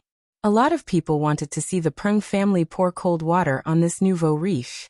There was a huge gap between the rich and the poor in the eternal world, but there were still plenty of rich people. Given the Peng family's status on Penglai, ordinary nouveau riche definitely wouldn't be interested in them. So when Wang Ling and the others arrived, this steward's expression didn't look good. He had been observing Wang Ling and the others' motorcade for a long time. They had actually bribed their way here with money? Just as the housekeeper of the Peng family revealed a look of disdain, Zhang Zibai took a step forward and took out a jade box from his sleeve. He pretended to respectfully open the jade box and handed it to the housekeeper with both hands. "Hello, housekeeper. My young master is here to propose marriage and hopes that housekeeper can lead the way. This is a small token of my appreciation. I hope you won't mind." Heh. The steward's disdain didn't diminish, and he smiled contemptuously. Heh, did they think his Peng family was a vegetarian? He hated this kind of nouveau riche the most. He was the dignified steward of the Peng family, and he was a somewhat famous figure on Penglai who didn't care how many rich people there were. A mere extraterrestrial nouveau riche actually dared to stand in front of him. Wait. This was, at first he did not look carefully at the contents of the box. After a glance, he realized that it was an elixir, and it was no ordinary elixir. When the elixir in the jade box emitted a dazzling luster, the Peng clan's general manager's hand speed was extremely fast. He immediately closed the lid of the jade box. This alertness was actually because he didn't want the treasures and pills in the box to be seen by other busybodies. As the steward of the Peng family, his eyes were extremely sharp. He clearly knew that this was an ancestral Dao pill. This was a rare medicinal pill for breaking through to the Dao Father realm. Only great emperors could refine it. In reality, among the people who came to propose today, there were indeed many who came in the name of the 3-star, 6-star, or 9-star imperial family. However, it was the first time that the Peng family's chief steward had seen someone who used the Dao ancestor pill as a stepping stone. Although he didn't like this nouveau riche in front of him, he couldn't help feeling a little hesitant in the face of this Dao ancestor pill. For him, this kind of greeting gift was like giving him a pillow when he was sleepy. He had been stuck at the Dao God realm for a long time, and was just a step away from breaking through to Dao ancestor. However, he had always lacked comprehension. If he didn't break through with external help, He was afraid that his realm would stop here for the rest of his life. In the next moment, his expression softened a little as he personally accepted the jade box and stepped aside.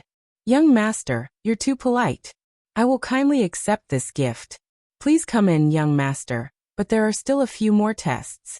If you can pass all of them, you can officially marry my family's young lady. If you can't, young master, you can consider becoming a son-in-law or directly leave. Understood. Inside the carriage, Lotus Sun took a deep breath and stepped out of the exclusive royal carriage of the 9-star imperial family under everyone's gazes. To tell the truth, she didn't feel any stage fright. Before she had fallen in love with Wang Ling and learned to keep a low profile, she had once enjoyed being the center of attention. But now, it could only be said that she had returned to her old profession. As the future young master of Huagua Water Curtain Group, she had an innate ability to control the overall situation and confidence. This kind of bearing couldn't be considered ordinary. Coupled with the exquisite makeup that Lu Qingyi and Yu Yueqing had put on Lotus Sun, her immortal aptitude was already enough to stun everyone present. Which territory is this imperial family from? How come I've never seen this person before? Look at the patterns on his body, which combine the styles of the 4 territories. He definitely has an extraordinary background. Maybe he's favored by all 4 emperors at the same time. My God, there's someone like this in the world? The busybodies on the street who had joined in on the fun immediately started talking among themselves. To be honest, when he saw Lotus Sun in person, even the director of the Prung family was stunned for a moment. He believed himself to be very knowledgeable and knew almost all the famous families in the 4 regions, but he didn't remember such a person at all. To have the patterns of the 4 territories directly tattooed on the same robe, this alone was enough to prove that this person's identity was no small matter. Before young master enters, please tell me who you are. My name is Wang Rongxia, Lotus Sun answered without hesitation. Her identity was completely fake, and had been created by the core members of the battle sect who had impersonated the 4 emperors, so everything about this fake identity had been done flawlessly. Lotus Sun had already thought of a fake name. This was made up of the name of the character she had impersonated, Xia Xinyan, the homonym of her own name, and the surname of the person she liked, Wang Rongxia. The director of the Prung family carefully chewed on this name, and began to do a carpet search in his mind, but it was as if he had lost his memory and couldn't remember anything. No matter how much he rummaged through the memories of those prestigious families, he couldn't find such a person. Of course, he also began to suspect that Lotus Sun was a fake identity.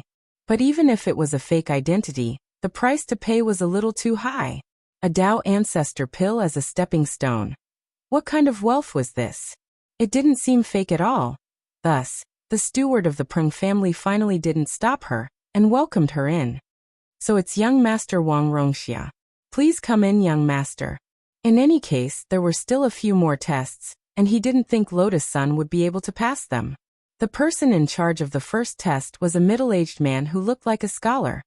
He sat in front of a table and propped up his chin with his fingers crossed as he looked at Lotus Sunday. Sweeping a glance at the chair in front of the table, he smiled meaningfully. Young master, please take a seat. If you want to marry my family's young miss, the first test is a discussion of Tao. Okay. Lotus Sun nodded. Back in the carriage, East's great emperor had already guessed this part. The middle-aged man nodded, then began to ask, there are countless paths of cultivation. May I ask, young master, how should you find your own path? Lotus Sun thought for a moment, then answered, there are no paths in this world, but when there are people, there are paths. As soon as she said this, the whole audience burst into thunderous applause. The middle-aged man was clearly stunned when he heard this. Good answer, young master. Then may I ask, if someone is unable to break through after a long time and can't feel any hope, what would you think? Hope is attached to existence. With existence, there is hope, and with hope, there is light. Good, easy to understand. The middle-aged man was already completely stupefied. He scratched his head, then continued to ask, may I ask, young master, how do you understand life and death? Lotus Sun. Dead life has already decayed. I am very happy with this decay, because I know that it isn't empty. The middle-aged man was shocked. Young master is so young. How can you say such a thing? Lotus-san smiled. Is this also a question? The middle-aged man shook his head. No, it's just a personal question. Young master, you don't have to answer. Lotus-san said. It's all because my master taught me well. The middle-aged man. May I ask who is young master's master? Which sect is he from? Lotus-san smiled. I don't belong to any sect, and people call me brother-san. Chapter 1891.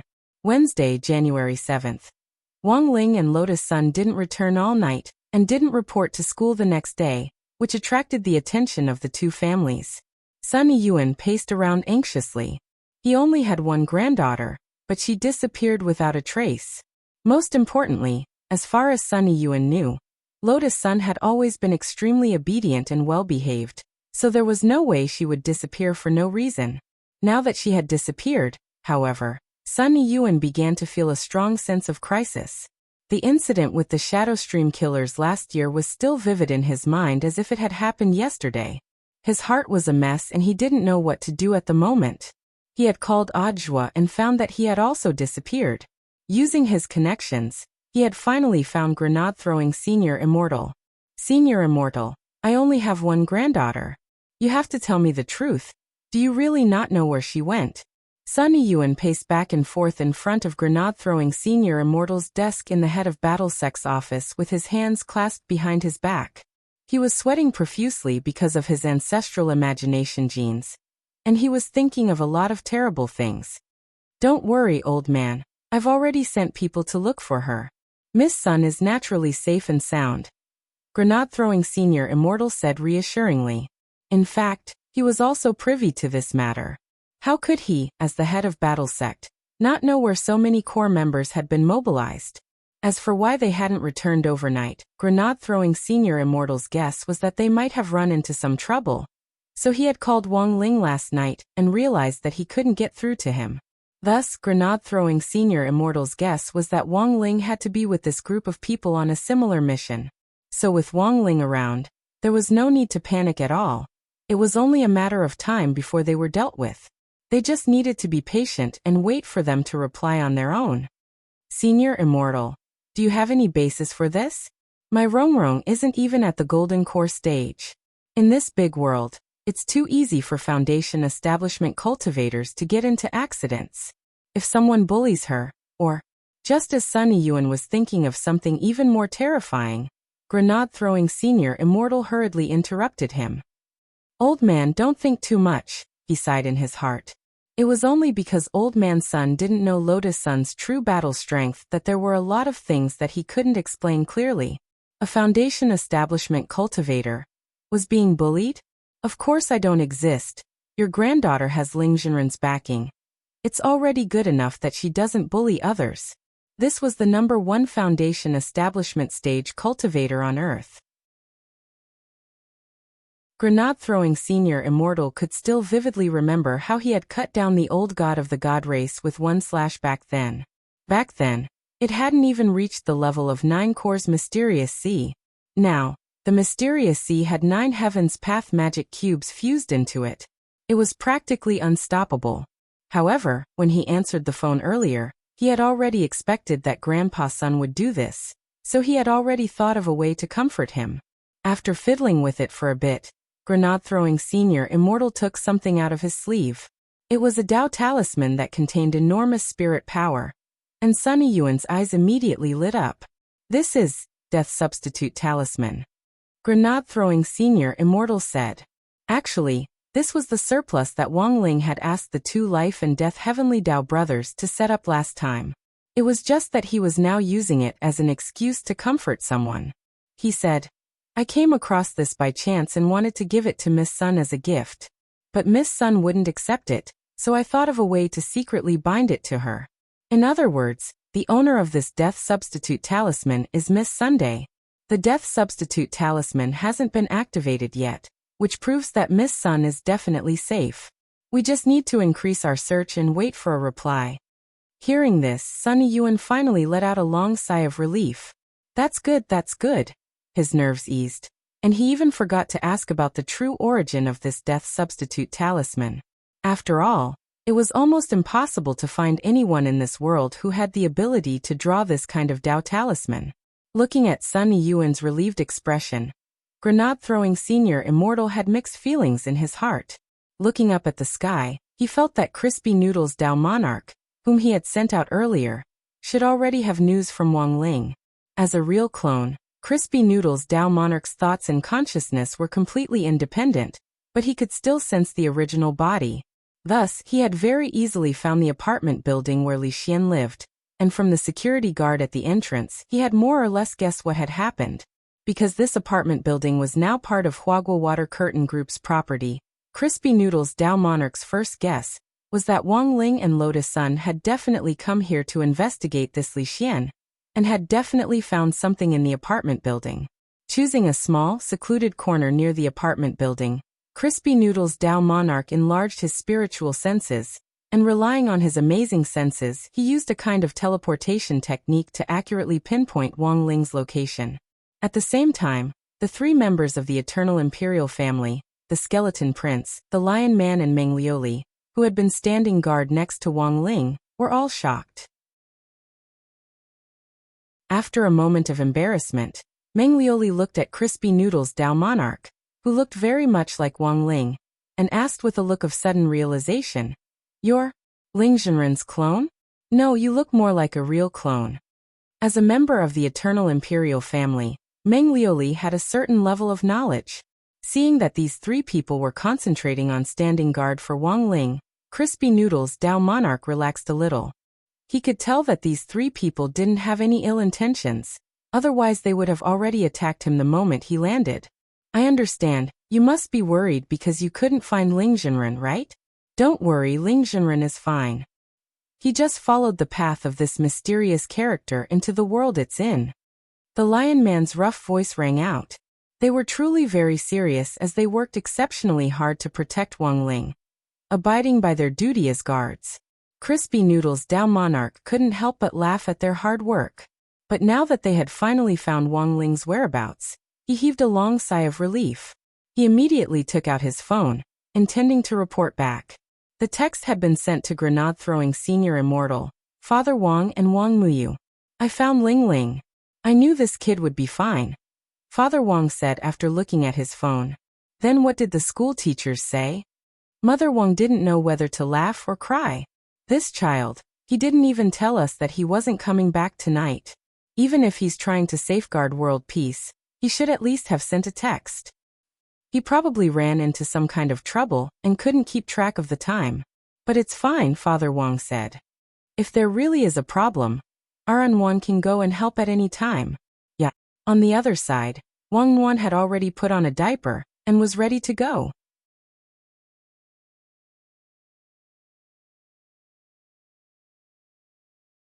Chapter 1892. Wang Muyu had played his part these days and obeyed all orders. He just wanted to see Wang Ling and Lotus Sun as soon as possible. In the end, the days that he had been longing for passed by one after another, and he hadn't expected them to stand him up again in the end. He wasn't an insensible child, and immediately knew that Wang Ling and Lotus Sun had probably run into some trouble. When he thought of the extremely realistic dream he had a few days ago, his rainbow dragon heart immediately tensed up. The Dragon Clan's prophetic dreams might not be as accurate as Wang Ling's, but the chances of them hitting the mark weren't low either. He dreamed of someone stabbing Wang Ling in the back. A white knife went in and a red knife came out, directly piercing Wang Ling's heart from behind, and then stirring in his chest in a strange spiral.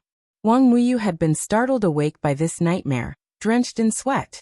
He was well aware that this was a prophecy, and that Wang Ling was about to be assassinated. Fortunately, he had received a reply from Crispy Noodles Dao Monarch. He knew that his father wasn't acting strangely. It was just that he might be entangled in some troublesome matter, and would need some time before he could extricate himself. Wang Muyu breathed a sigh of relief, and looked out of the window. In the huge Sun family's castle and the bedroom that was the size of several living rooms, he was the only one here. The feeling of longing and loneliness surged in his heart in an instant. The high-tech toys and all kinds of imported snacks and drinks which Old Man Sun had meticulously prepared in the bedroom had all become tasteless at that moment. The maids in the Sun family's castle all had standard professional smiles. Wang Muyu could see that no matter what kind of question he asked, the other party had a standard set of words to answer, making it impossible for him to vent his anger on this group of people. Wang Muyu rang the bell, and very quickly, a maid pushed open the door and came in. Looking steadily out the window, he asked, "When will Grandpa Sun be back?" The maid thought for a moment, then replied patiently, "Young Master Muyu, don't worry. Old Master may or may not be on his way back. We can only find out after a few hours or even longer when the gate of the castle is pushed open." Wang Muyu. Sure enough, the maid's reply was the same as if she hadn't said anything. Although he'd long since figured out the language system of this group of servants, Wang Muyu's heart was still on the verge of collapse. All he needed to know was whether or not he would be back, or when he would be back. In the end, this group of people gave him the answer of Schrödinger's cat. Even their replies were filled with philosophical thoughts. "I'm going out." Wang Muyu sighed. He couldn't wait any longer, and prepared to leave. "Young Master Muyu, it is very dangerous for you to go out now. It was already so late. Why don't I just wait here obediently? If you go out..." Just when the maid wanted to continue arguing with him, Wang Muyu interrupted her bluntly. "Okay, then I'll listen to you. I won't go out." "That's good." The maid nodded in satisfaction and left the bedroom. Wang Muyu knew that he wouldn't be able to leave if he applied normally, so he could only trick the maid. Now that he knew Crispy Noodle's Dao Monarch's location, his current plan was to leave a clone in the Sun family's ancient castle, so that his real body could go out and meet up with Wang Ling. In the end, just as he was about to move out, a familiar and piercingly cold aura pierced through the air outside the Sun family's ancient castle, and Wang Muyu was almost instantly on high alert.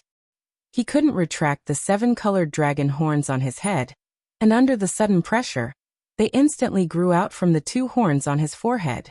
They glowed with prismatic colors like colored glass, and were a beautiful fluorescent color in the night, which was especially eye-catching. "It's you." Wang Muyu's eyes were vigilant as he stared in a certain direction outside the window. A figure with dragon wings spread out on his back landed in the moonlight, as if he had been teleported here. The man wore familiar diamond gloves and held a black umbrella, and there was a domineering look in his eyes.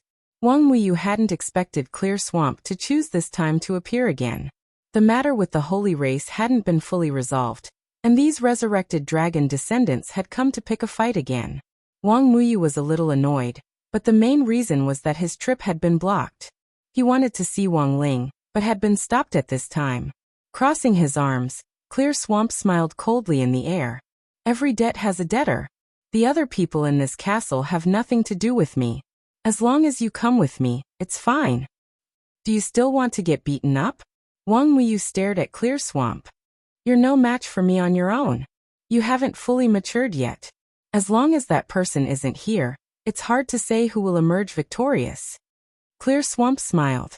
It was only then that Wang Muyu realized with a start that this had actually been a plan from the very beginning. Clear Swamp and his group had been taking advantage of the time difference to strike while Wang Ling, Lotus Sun, and the other core members of Battle Sect were in the mysterious text's world. Their real target had been him from the very beginning. It was just that they had been quiet for a long time, which was unexpected. It could only be said that Baijia's personality had changed, and he really wasn't the Baizhi of the past. Such a sophisticated plan required a lot of patience. In the past, Baizhi had been an impatient person who had always thought that he was invincible, and would have no problem dealing with Wang Ling. In the end, every time he got anxious, he would be beaten up. Baizhi, on the other hand, had continued to grow after repeated failures, and had become an outstanding strategist. This was indeed a little unexpected. At this moment, Wang Muyu's expression became serious. He stared at Jing Zhe, who was hovering in the void, and felt that the other party had become stronger than when he first saw him. It was a change that was close to being reborn. It had not been a long time. According to the human cultivation world, it had not even been a month.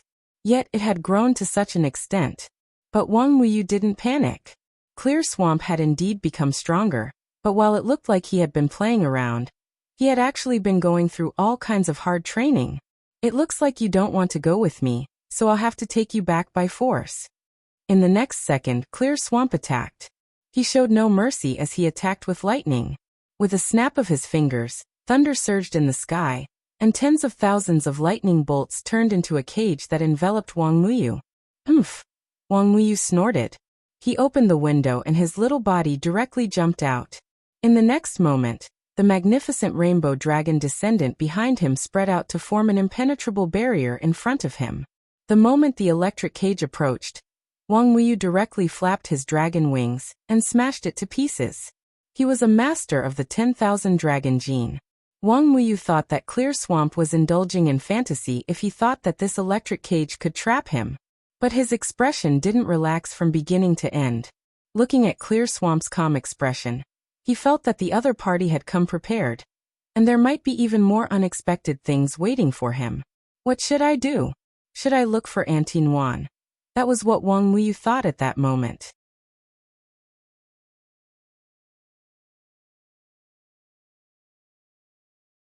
Chapter 1893. At the same time, in Li Xian's apartment, the three members of the royal family suddenly saw Crispy Noodles Dao Monarch look in one direction with a vigilant expression. Protecting Wang Muyu was part of Crispy Noodles Dao Monarch's responsibility. He had sensed that something was wrong with Wang Muyu, which was why he was so vigilant. But for a real clone, the safety of the main body was always the top priority. Based on the primary and secondary law, he couldn't leave Wang Ling's side now.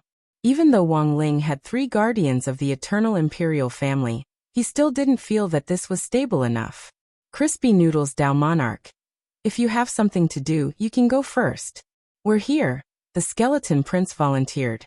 However, Crispy Noodles Dao Monarch's indifferent reply was, even with the 3 of you, there's no guarantee that his lord will be safe. The 3 of us are the eternal imperial family. I know. Crispy Noodles Dao Monarch nodded with a smile. But you're still too weak. The skeleton prince and the other 2 felt their hearts wrench when they heard this. They had kindly offered to stand guard here, but in the end, they had been doused with cold water. This was something they had never expected. In fact, it wasn't that Crispy Noodles Dao Monarch looked down on these 3 eternal imperial family members, but had come to this conclusion based on the current situation and repeated comparisons. If they were dealing with an ordinary eternal being, leaving 3 eternal imperial family members alive would definitely be enough. But now that the opponent was from the Dragon Clan, everything was uncertain. The reason why Wang Ling hadn't killed Baizhi earlier was also part of his plan, and Crispy Noodles Dao Monarch was also aware of this plan. Baizhi was now particularly cautious and wouldn't act rashly. Once the other side launched a large-scale attack, he would definitely reveal all his trump cards. In Wang Ling's eyes, the daily harassment was already child's play. Baizhi also knew that this method wouldn't be able to completely destroy Wang Ling, so both sides were now laying out a big plan. Baizhi was waiting for his trump cards to be fully prepared before launching an all-out attack. Wang Ling, on the other hand, was waiting for Baizhi to launch an all-out attack before directly catching them all in one fell swoop, not giving the other side any chance to turn the tables. Looking at the current situation, it was very clear that Wang Muyu was a very crucial element in Baizhi's overall plan. It could be seen from the repeated robberies that the other party had planned. Although he was also waiting for Baizhi to launch an all-out attack, this didn't conflict with protecting Wang Muyu, even if he wasn't used to this little guy's sudden arrival at first. But after spending so much time with him, he felt like he had a younger brother, and started to develop faint feelings that he couldn't bear to part with. Wang Muyu was too much like him. Even their fondness for crispy noodle snacks was identical. As the saying went, it was hard to find a bosom friend. Based on this alone, there was no way Wang Ling would let Wang Muyu go. So now that Crispy Noodles Dao Monarch knew about the situation on Wang Muyu's side and couldn't leave, he could only send a text message to old Wang's family to ask for help. Very quickly, he received a reply text message. It was a short voice message. Using the voice-to-text function, it displayed the word "ya." This was little girl Nguyen's direct reply on Father Wang's phone. Although the little girl wasn't even half a year old, she was already very familiar with smart devices. A few days ago, she had even gone online to buy the latest celebrity brand diapers for herself. When the courier delivered the diapers home, it was Wang Yuan who personally signed for them. She directly wrote the word Yuan on the delivery box with her foot, which horrified the courier. In his heart, he exclaimed that children nowadays were developing too fast, which made him feel a little frustrated.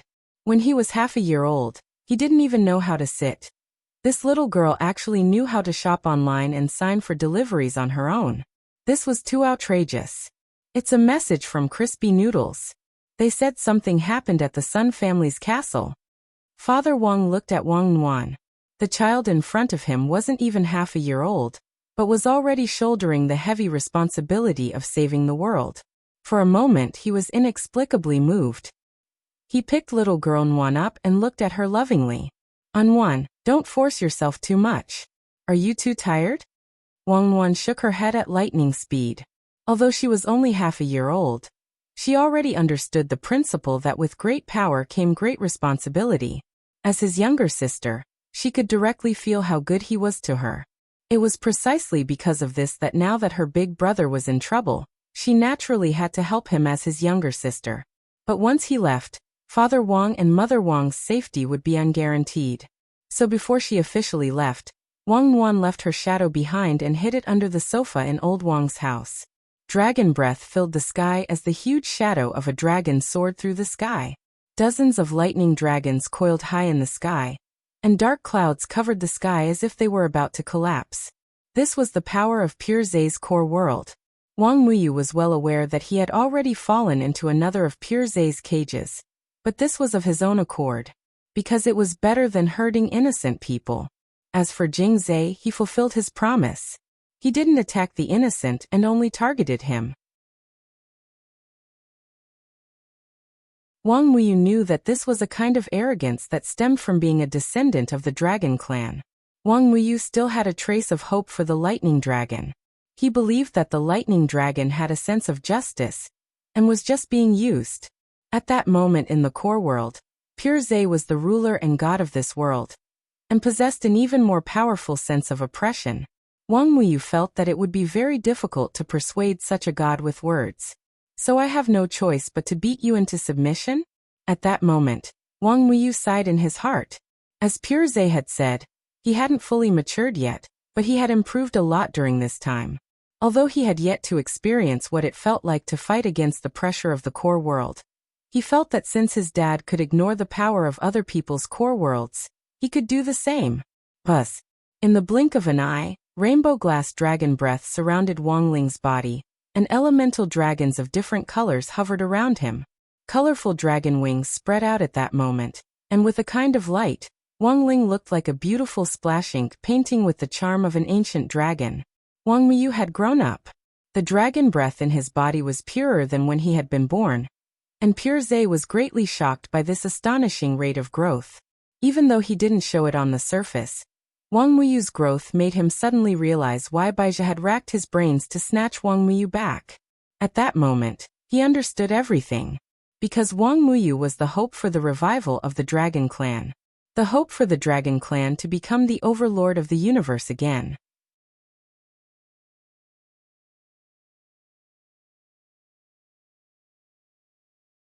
Chapter 1894. Jing Zay soared into the sky, and the power of thunder surged around him. His divine power was surging, and the pressure was oppressive. In the heyday of the Dragon Clan, a battle between two dragons was an extremely terrible thing, because it would indicate a destructive planetary war.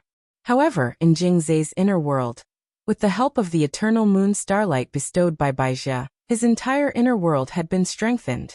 It was as if a layer of tempered film had been stuck on it. No matter how turbulent the inside was, the walls of the inner world remained intact. This made Wang Muyu, who had noticed this scene at the same time, feel relieved. With such a strong inner wall, he and Jing Zay could fight without restraint. And it was obvious that Jing Zay came prepared. He did not dare to have the slightest neglect. The seven-colored glazed dragon chi was boiling all over his body, lingering around his small body, making his body appear magical and translucent. He soared into the sky and spat out 7 colored dragon flames. The amazing power of the elements directly swept in front of him, directly meeting the thunder dragon summoned by Jingzai. At this time, Jingzai's face did not relax in the slightest. This was a collision between psionic powers. He knew that Wang Muyu was extremely talented. He had condensed the power of 10,000 dragons in his body, had thousands of changes, and could use the abilities of every kind of dragon. This was the most terrifying thing about Wang Muyu. However, in Jingzai's view, this was also a fatal flaw before he had completely cultivated it. No matter how many dragon abilities one had, it would be useless if they were not proficient in all of them. Obviously, Wang Muyu had also thought of this. Therefore, he had integrated a variety of elemental powers in the dragon flames at the same time, wanting to use this hodgepodge method to make up for the shortcomings. You haven't cultivated to the peak. Everything is in vain, Jingzai said coldly. His face was solemn. He had already developed the potential of the lightning dragon to the extreme, and was completely unafraid of the 7-colored dragon flame spewed by Wang Muyu. The powerful thunder dragon's breath formed a huge pillar of light, as if the heavens were collapsing, and directly offset the dragon flame spewed by Wang Muyu. It was a combination of a variety of dragon abilities, but it still could not compare to Jingzai's top-notch lightning dragon power, which made Wang Muyu unhappy. Compared to the last time, Jingzai had made too much progress. Even under the guidance of Baizhi, such a growth rate was amazing. At one point, it was even close to surpassing him. Wang Muyu thought that his growth potential was the best among all the dragon descendants, but he didn't expect it to be the same. Of course, putting aside talent, Jingzai might have used other methods to quickly raise his level. But in such a short period of time, how was it done? Wang Muyu's expression did not change. His first move had allowed him to know Jingzai's strength as a top-notch lightning dragon. In the next moment, he stretched out his small hand and slammed it on the ground with his palm facing down in a half-squatting posture. An explosion sounded out as the ground trembled. Numerous elemental dragons soared into the air from the ground, giving off a heaven-shaking sound as the heavens and earth started to tremble. Seeing this scene, Jingzai raised his eyebrows. This was too wasteful. He didn't take spiritual power consumption into consideration at all. No matter how heaven-defying a person was, in modern terms, there was still a blue bar. It was impossible to use skills without limit. Thus, in a duel between top experts, consumption would be taken into account during the fight, and they would calculate the time to release the corresponding ability at the right time, thus setting the pace of the entire fight. Jingzai could also tell from his probing that while Wang Muyu's rich and overbearing style of play meant that this little guy had unlimited spirit energy, it was also a sign that he lacked combat experience. Let him exhaust himself, and we'll definitely win. A voice from the other side of the universe rang out in Jingzai's mind.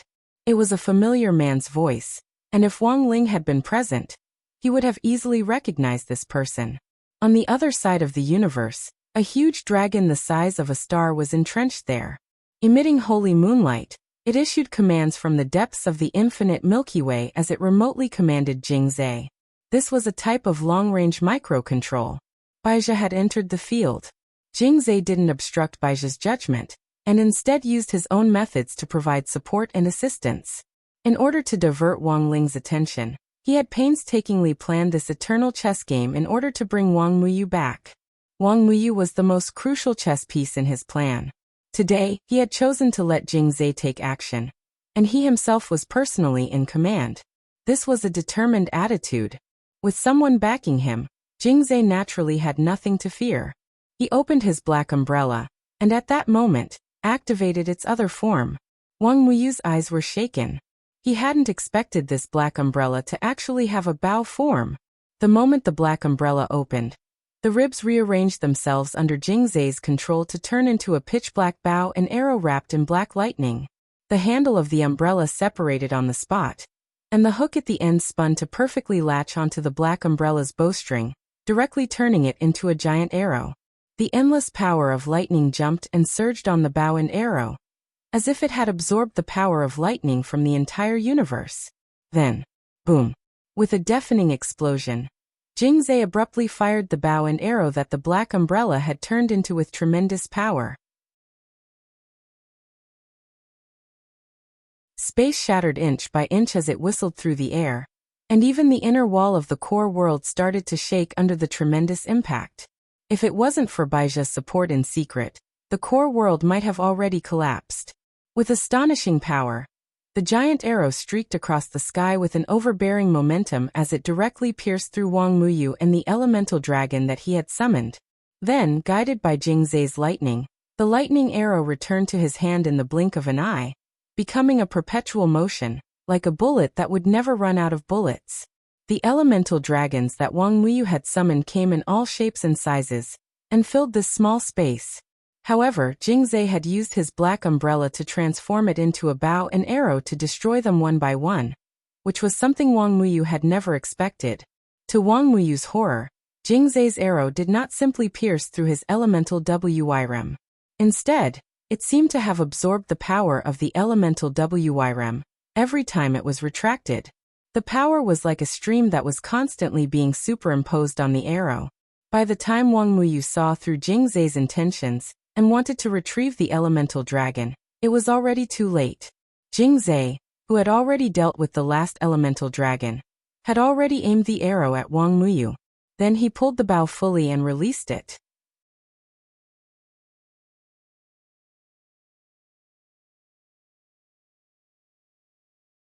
Chapter 1895. Wang Muyu was in danger. At that moment, in East Great Emperor's body, Wang Ling was lost in thought for a moment in front of the Peng family's headquarters on planet Penglai. This was a sixth sense for danger. Even though Wang Ling was now in a world that transcended time and space, he could still sense it. Wang Muyu was now like a younger brother to Wang Ling. Although they didn't usually communicate much, there was already a faint feeling that he couldn't let go of.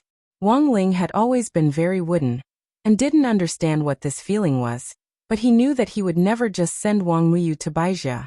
In fact, Wang Ling had already made plans for Wang Muyu's safety. After Qin Zong and Xiang Yi had taken up the positions of guest elders in Battle Sect, the first secret mission they had received was actually to protect Wang Muyu. At that moment, even if Wang Ling didn't say anything, these two strongest bodyguards could sense this danger that transcended time and space. Something happened to little brother Muyu, Qin Zong said in the team voice spell. In order not to disturb Lotus Sun's marriage proposal test, he could only talk to Xiang Yi alone. Did Baijia make a move? Xiang Yi asked. That's right. Judging from his combat strength, he's still a dragon descendant. Qin Zong frowned slightly. I now have reason to suspect that we were arranged to go to eternity as part of their plan. They want to take the opportunity to attack little brother Muyu. Speaking up to this point, Xiang Yi, who was playing the role of North Emperor, suddenly smiled. Unfortunately, they found the wrong person. After all, it was Wang Ling's job to protect Wang Muyu, so Qin Zong and Xiang Yi were extremely serious. As they talked, they used their own heaven-defying methods to find out most of the situation in the modern cultivation world. Yo, this kid is pretty arrogant. He even uses a bow and arrow. Interesting. When Xiang Yi saw Jingzai transform that black umbrella into a bow and arrow, he started to get a little excited. Qin Zong seemed to have guessed what Xiang Yi was going to do. So you want to snipe him? I do that a lot. Xiang Yi scratched his head. And my bullets will never rust. Although it's a different timeline, I think it shouldn't be hard to snipe him. Nguyen Jinren seems to be ready to make a move as well. I just need to buy some time. In the past, Xiang Yi's sniping targets were a lot of cutting-edge alien technology. But now, the target of sniping was actually a bow and arrow classified as a dragon descendant magic weapon. This new experience also made Xiang Yi eager to try. His Ninyang Divine Sword was a powerful super heavy sniper rifle. He wondered what would happen if he were to face off against this bow and arrow of an immemorial dragon descendant. Thinking of this, Xiang Yi couldn't stay any longer. He quickly said to Qin Zong, "Excuse me, I'll go find a seat. Little brother Muyu is in danger." "Do you want me to stand on the side? Can I give you some assistance?" Qin Zong asked. "No, I'll be back soon." Xiang Yi shook his head and said, Boom. On the other side, Jingzai's diamond glove and the black umbrella that had transformed into a bow glowed at the same time. The two most powerful dragon descendant artifacts surged with endless lightning, and at the same time, they emitted a kind of holy moonlight. That was the power that Baizha had bestowed upon him from afar. When this arrow was shot, all things were destroyed. It was as if a god had descended onto the world, as if it could pierce through everything. Wang Muyu's expression changed. He could feel the power contained in this arrow. It was truly astonishing. The moment Jingzai let go, the heavy lightning pressed forward like overturning seawater. It had the effect of moonlight tracking, which was an additional ability of Baizha's. No matter how Wang Muyu dodged, this arrow would still stab him. This was an arrow with 100% hit rate. It was only then that Wang Muyu realized the difference in tactics between him and Jingzai. It wasn't that his strength was inferior to Jingzai's, but it was completely due to his lack of combat experience that caused the situation before him. More importantly, Wang Muyu hadn't expected the black umbrella in Jingzai's hand to have such an effect. It could transform into a bow. This was an unstoppable attack. Wang Muyu knew that he would definitely be hit, but he still put up a last-ditch struggle. Otherwise, the arrow would hit his vitals. He worked hard to calculate the power and distance of the arrow. Finally, at the moment of impact, he used the Gravity Dragon's ability to reconfigure the surrounding space's gravity to buy himself some time. However, the power of Jingzai's arrow was too strong. This kind of delay was like trying to put out a burning cart of firewood with a cup of water. He couldn't block the huge power of this arrow. The arrow directly pierced through his left shoulder, creating a thunderstorm. 7-colored glass dragon blood instantly gushed out, splattering all over the ground. You can't escape. Jingzai's face was expressionless. He raised his hand, and lightning surged in his palm. Once again, he used the power of lightning to call back the arrow. This time, the arrow was mixed with the power of Wang Muyu's glass dragon blood, causing the arrow's ability to reach a new level. He didn't want to kill Wang Muyu, but he brought out 100% of his combat power. Jingzai knew very well that this was the only way he could seriously injure this talented little guy who had fused with the 10,000 dragon gene and brought him back. At this time, Wang Muyu had already been hit by his arrow. As long as the second arrow hit, Wang Muyu would no longer be able to resist. Is the revival of the dragon race that important to you, Jingzai? Wang Muyu asked. He didn't understand why Jingzai would pursue this so painstakingly. He didn't even hesitate to bend his knees and be driven by evil people. He felt that there was still a sense of justice in Jingzai's body. He shouldn't have been used by Baizha like that. The glory of the dragon race was already history. The destruction of the dragon race had nothing to do with modern cultivators. Wang Muyu didn't understand why this beautiful era had to be destroyed. Why did they have to return to the world of hegemony, plunder, survival of the fittest, and the supremacy of strength? You've been in contact with human cultivators for too long. Naturally, you won't understand. This is also the reason why I have to bring you back, Jingzai said. His expression was calm, and there was no emotional fluctuation. He was like an emotionless killing machine, aiming his arrow at Wang Muyu. You don't have any chance. After saying that, he let go of his hand. However, the moment he let go of his hand, suddenly, a brilliant silver beam of light seemed to have pierced through the end of the universe. With the aura of endless time, it pierced straight through. This was a beautiful silver bullet. Jingzai's pupils instantly dilated as if there was an earthquake. He had never thought that there would be such a bullet shooting at him from a strange angle. Boom. The next second, accompanied by an explosive sound, the silver bullet accurately hit the arrow wrapped in lightning and moonlight.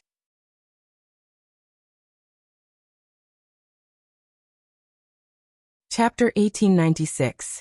This silver bullet had come from beyond the sky with astonishing accuracy, and it had pierced through the core world. Before it hit the arrow, it had directly punched a huge hole in the outer wall of the core world. Who could have shot a bullet with such power? Even Jingzai was shocked. He had never seen such powerful modern cultivation technology. In order to ensure that there were no obstacles in the way of the Dragon Clan's revival, Jingzai had previously assessed the level of modern human cultivation society in all aspects. This wasn't the power of any heavy sniper rifle on Earth at all. He couldn't figure out who on Earth could fire such a powerful bullet to stop him. But judging from the method, this person clearly wasn't Wang Ling. He and Baizhi had discussed Wang Ling's behavior in depth before, and this was someone who would slap someone at the slightest disagreement. Long-range sniping like this clearly wasn't Wang Ling's style. This is a bullet fired from eternity. In the boundless and deep universe, Baizhi's ethereal voice came from the planet formed by the enormous moonlight dragon's body, which rumbled like a great Tao bell in the universe, making Jingza's heart fill with awe. Dragon Lord. Don't worry, my venerable self is by your side. This bullet is just a way to stall for time. Baizhi spoke with great confidence. After all, his opponent wasn't Wang Ling, and he believed that he had a way to deal with this situation. With Baizhi's backing, Jingza was clearly much more confident. He took a deep breath and pulled back the bowstring in his hand. A second arrow was fired at Wang Muyu, but at the same time, the silver bullet from beyond the sky arrived again with great precision. With a swoosh, it cut through the air and pierced the outer wall of the core world, sharp and precise. At the same time, Baizhi also acted. From a distant position he infused moonlight into Jingza, which turned into a bright moon behind him. In a split second, endless cold air surged forth, as if it had the mystical power to freeze the highest heavens. The silver bullet slowed down significantly under this freezing power. Wang Muyu could see that this wasn't a simple freeze, but a type of moon god ice that could completely freeze time and space. This was one of Moonlight Dragon's most powerful skills. When they first met, Baizhi hadn't shown this power. Now, however, he was able to control it. This shocked Wang Muyu. He was clearly a usurper who had nothing to do with the dragon race.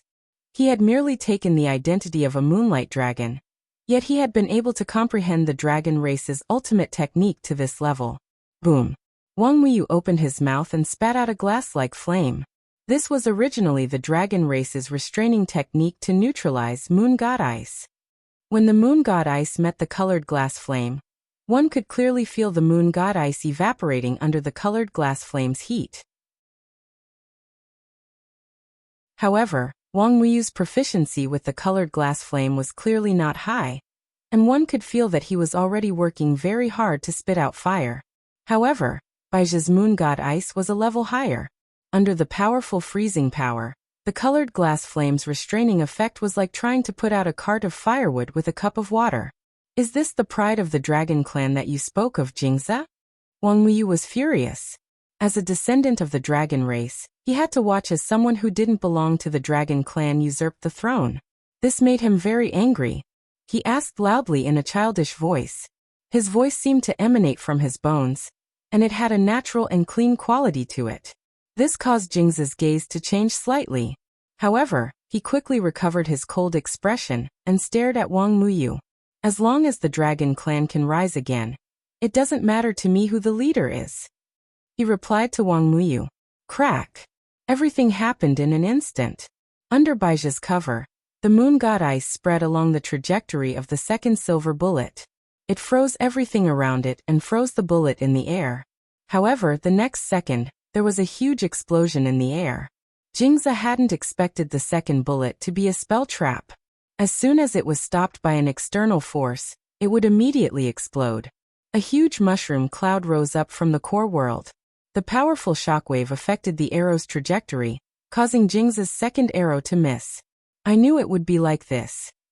In the distance, Xiangyi sneered. He held the Nine-Yang divine sword in his hand, and his expression relaxed. His mission had been completed. After all, he was in the past, and it was too difficult to snipe across time and space. It would be better to leave the rest to spiritual Master Nuan. After the spirit explosion, Jingza and Baizhi waited in place for a while. The third bullet that had traveled across time did not arrive. Baizhi knew clearly that the number of bullets in this time was limited. The third bullet would not arrive in a short time. It seems that no one will stop us anymore. He sighed and gave Jingza the next order. Now was the best time to capture Wang Muyu. Jingza nodded slightly. He called back the arrow and put his hand on the bowstring again. However, unlike before, there seemed to be an artifact tied to the arrow's head. It was a giant sealing net called the 10,000 scale dragon net. It was a magic artifact that Baizha had specially created to imprison Wang Muyu. It was made from tens of thousands of dragon scales, and the moment it appeared, it produced an incomparably dazzling divine light. This net was also a dragon descendant magic artifact, and it was at the light level. In order to capture Wang Muyu, Baizha had definitely gone to great lengths. This was the last attack, and unless Wang Ling came in person, Jingzi felt that no one could stop it. Blood seeped from the corner of Wang Muyu's mouth. He hadn't given up, and was releasing the last of his dragon qi to resist. However, with the 10,000 scale dragon net here, it was useless no matter what he did. Qi. Another arrow. And it was an arrow with the 10,000 scale dragon net. At the same time, from an extremely far distance, Wang Ling's gaze fell on the first scene at the same time. But he didn't make a move, because he knew very well that Jingzi's arrow would be stopped. With a puff, a green light flew down from the distance like an aurora and directly resisted the power of the two dragon descendant magic artifacts, the arrow and the 10,000 scale dragon net. Damn it, why is there another one? Jingzi was a little impatient. One person after another jumped out to stop him, which made him extremely annoyed. Then he calmed down and saw clearly what was stopping his two dragon descendant magic artifacts. He was shocked, because it turned out to be a green blade of grass. Is this a sword spirit? In a trance, Jingzi frowned, feeling like he had seen this familiar scene before. Yeah. In the next second, a small body broke through the air and directly smashed through the outer wall of the inner world with its diaper covered but forcing its way in. He looked at the baby girl who had suddenly barged in. At that moment, Jingzi was horrified.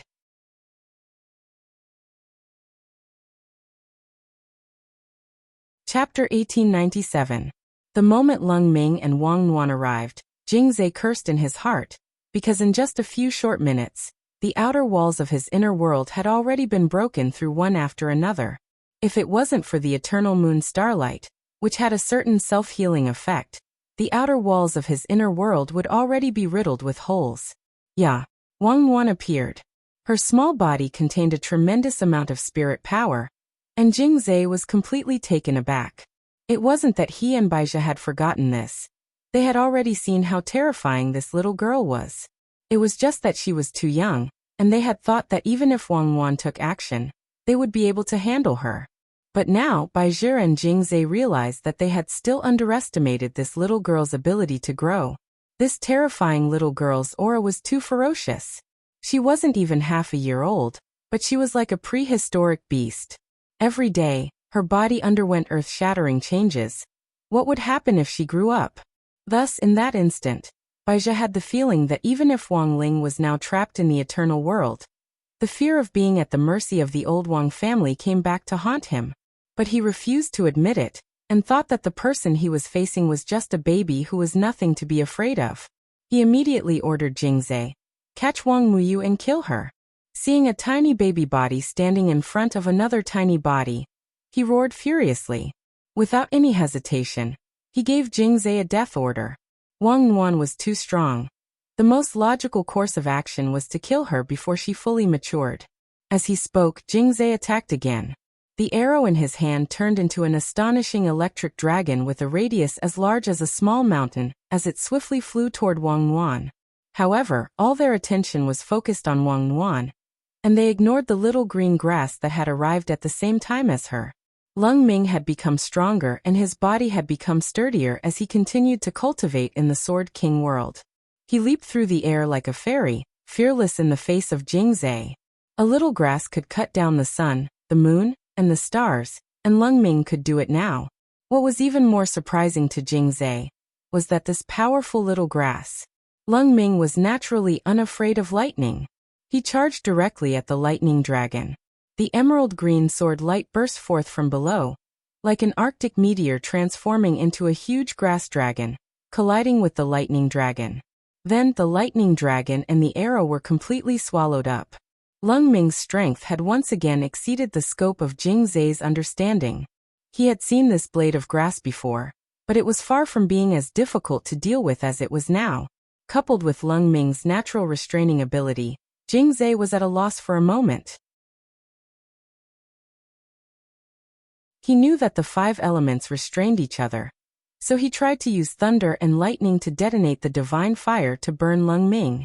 Unexpectedly, Lung Ming was not even afraid of fire. Instead, Lung Ming, who was covered in flames, erupted with an even stronger combat power. Using strange arcs in the void, he continuously displayed his exquisite movement technique. Finally, the heavenly fire descended. From the horizon, it turned into a rain of fire and rained down. Seeing the divine fire descend, Jingzai finally panicked. He originally thought that according to the 5 elements restrained each other, Lung Ming would be extremely afraid of fire. However, he did not expect that this blade of grass would actually overcome this weakness and turn the divine fire burning on his body into his own.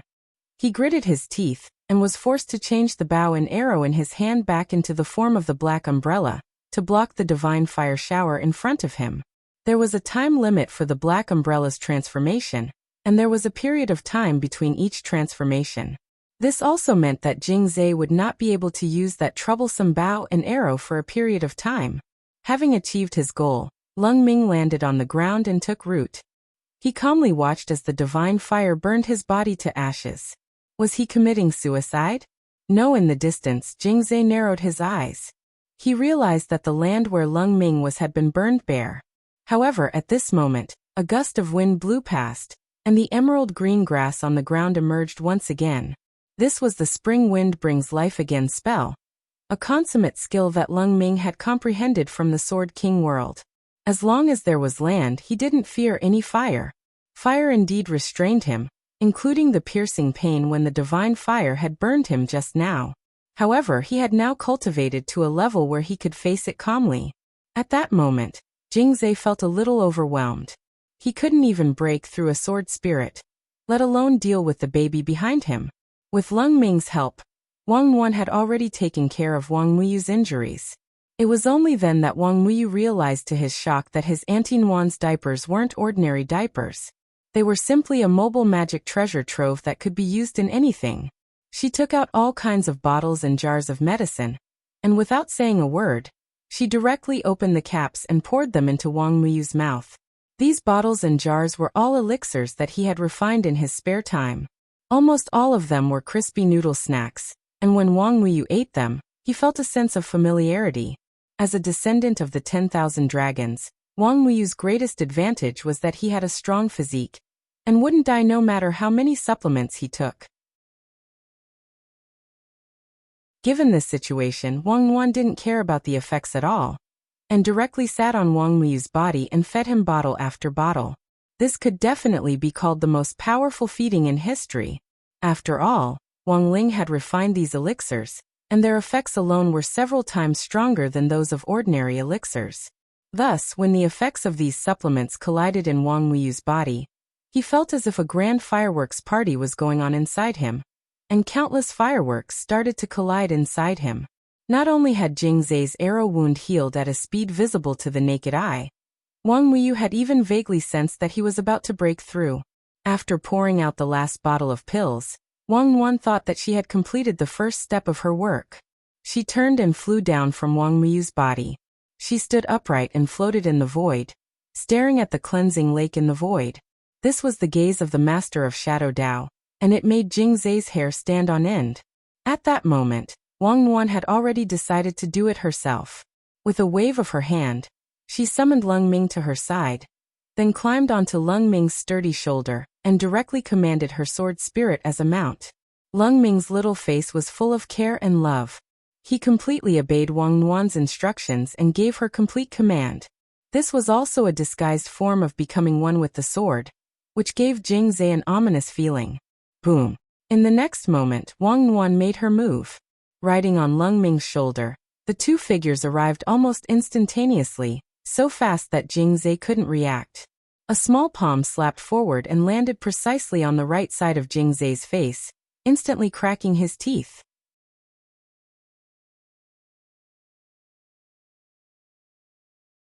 Chapter 1898. It was hard to imagine that a palm the size of a baby's, which looked as soft as cotton, could actually slap someone mercilessly. This small slap pushed Jingzai back 100 li in the inner world, and he slid on the ground face first, directly plowing out an abyss. It was just a simple slap, but Jingzai was already dizzy from the slap, and a trace of fear finally appeared on his expressionless face. It was a fear that came from the depths of his soul, because this slap was all too familiar to him. It was like a memory that had been engraved in his bones since the last time he had been slapped, and he couldn't forget it. When he got up from the bottom of the abyss, Jingzai had already tried very hard to convince himself that the other party was just a little baby who didn't need to fear him at all. But his body still couldn't stop trembling. Thus, Jingzai abruptly erupted. He circulated all his spirit energy and spread his dragon wings wide open, and the sparkling and translucent dragon bones shone with a rich luster under the swirling lightning. Wang Yuan was well aware that this was fear. Although she wasn't very old, she was still sensitive to emotions. Everyone faced fear in different ways. Jingzai's apparent outburst was in fact a cover-up. Roaring, he charged to the front and scattered lightning to every corner of the inner world. As he roared, thunder god whips broke out of the ground one after another. Tens of thousands of thunder god whips broke out of the ground, and like tentacles, they swayed back and forth in the inner world. The power of the old world? Leng Ming frowned. His Shifus had warned him before that he had to be on guard against the revival of the old world. This was also the focus of Jinka and Bai Qiao's training for Leng Ming. As the future successor of Sword King World, Leng Ming had studied very seriously at the time, and had a certain level of understanding of the old world. It was a mysterious and terrifying history that symbolized darkness and devouring. No one hoped that the power of the old world would resurface in an era of peace. It wasn't just the modern cultivation world. Even Sword King World and other worlds had to be on guard against the emergence of this power. And the biggest symbol of the old world was those mysterious tentacles. Wang Yuan had eaten a few of them before, and they hadn't tasted good. Fortunately, they had done their homework in advance, and neither Leng Ming nor Wang Yuan was afraid at all. They had thought that Jingzai would come up with something more interesting after his outburst, but in the end, it was only at this level, which disappointed Wang Yuan. As the younger sister, she wanted to surpass her brother, but her brother was really too strong. Who knew how long it would take for him to surpass Wang Ling based on his talent alone? The point was that while she was growing, her brother would also grow. If both of them grew, how long would it take for them to catch up? Therefore, Wang Yuan's goal was very clear. Although she had only been born a few months ago, her small body already had great ambitions. She had thought it through very thoroughly. The only way to surpass her brother was to constantly fight and temper herself in battle. Who would have thought that at the critical moment, Wang Ling would have to resort to such a lousy method? It wouldn't be an exaggeration to say that he was a small fry. If one looked down on Wang Yuan just by looking at her, and felt that as long as they could defeat her with a strange spell that surpassed her age, they would be underestimating the youngest of the Wang family. As the master of Shadow Dao, wherever there was light, there would be shadows, and using shadows to counterattacks was what Wang Yuan was best at. The lightning that Jingzai had released actually created an excellent environment for Wang Yuan. Unhurriedly, she sat on Leng Ming's neck and began to circulate all the spirit energy in her body. Boom! On the surface of the core world, countless pitch-black tentacles reached out from underground. These were all shadows that Wang Yuan had replicated. Their might was equivalent to these lightning whips, and the moment they appeared, they formed an equal suppression against the tentacles that Jingzai had summoned. Then, taking advantage of this counterbalance, Wang Yuan extended her tentacles again. Ha! But this time, it was Wang Yuan's little foot that touched Jingzai's face. The instant this little flying leg kicked toward Jingzai, the huge force it formed exploded on Jingzai's face, distorting the void and completely tearing it apart. The seemingly ordinary flying leg was actually too powerful. In that instant, Jingzai felt as if his face had been swept by a huge mountain, and he was immediately sent flying. He spat out a large mouthful of blood, and his eyes were filled with disbelief. So powerful. Even Leng Ming was dumbfounded. Although he knew that Wang Yuan was very powerful, he didn't expect her to be so ferocious and domineering. For a moment, as Wang Yuan's sword spirit, Leng Ming felt a lot of pressure. Before he knew it, he had already been swept away. In order to become a sword spirit that was worthy of Wang Yuan, Lung Ming felt that he had to work harder. Cough. Jingzai crawled up from the ground for the second time. This was already the second time that he had been attacked in the face. His body was covered in blood, and he looked to be in a very bad condition. The dragon wings on his back had already been fractured, and even a few dragon scales had been shaved off by Wang Wan. He kept coughing up blood, but his expression still showed no signs of admitting defeat. On the other side, Wang Wan had no intention of letting Jingzai go. After all, Wang Muyu was injured. Although she had fed him a lot of tonics, Wang Wan felt that it was not enough to vent her anger just by hitting him twice.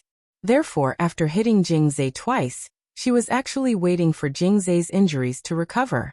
After all, Jingzai's injuries could be quickly healed with the eternal moon starlight that Baizha had given him. To Wang Wan, this was excellent news.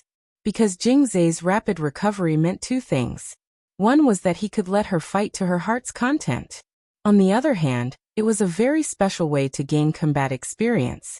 Although Jingzai wasn't very strong, he had a lot of health. Although his strength was too weak, as long as his body was sturdy enough, he could barely make it as an opponent. Therefore, Wang Wan calculated that Jingzai had more or less recovered, and attacked again. The boundless spiritual energy in her body exploded at this moment, turning into endless lightning. This was a technique that she had learned from Jingzai using her Shadow Dao ability. This was truly giving him a taste of his own medicine. Lightning is useless against me. Jingzai laughed. He was mocking Wang Wan for actually trying to use lightning against him. However, very quickly, he was slapped in the face by Wang Wan again. This was because in the next second, the head hammer that contained the power of lightning smashed onto his body again. Moreover, it was aimed at his vitals. He was hit accurately on the spot. In that instant, Jingzai felt as if his body had been struck by lightning. He instantly let out a painful scream. You're tuning in to the Echoes of the Heart YouTube channel. Don't forget to subscribe and join us on this journey to catch the most captivating stories.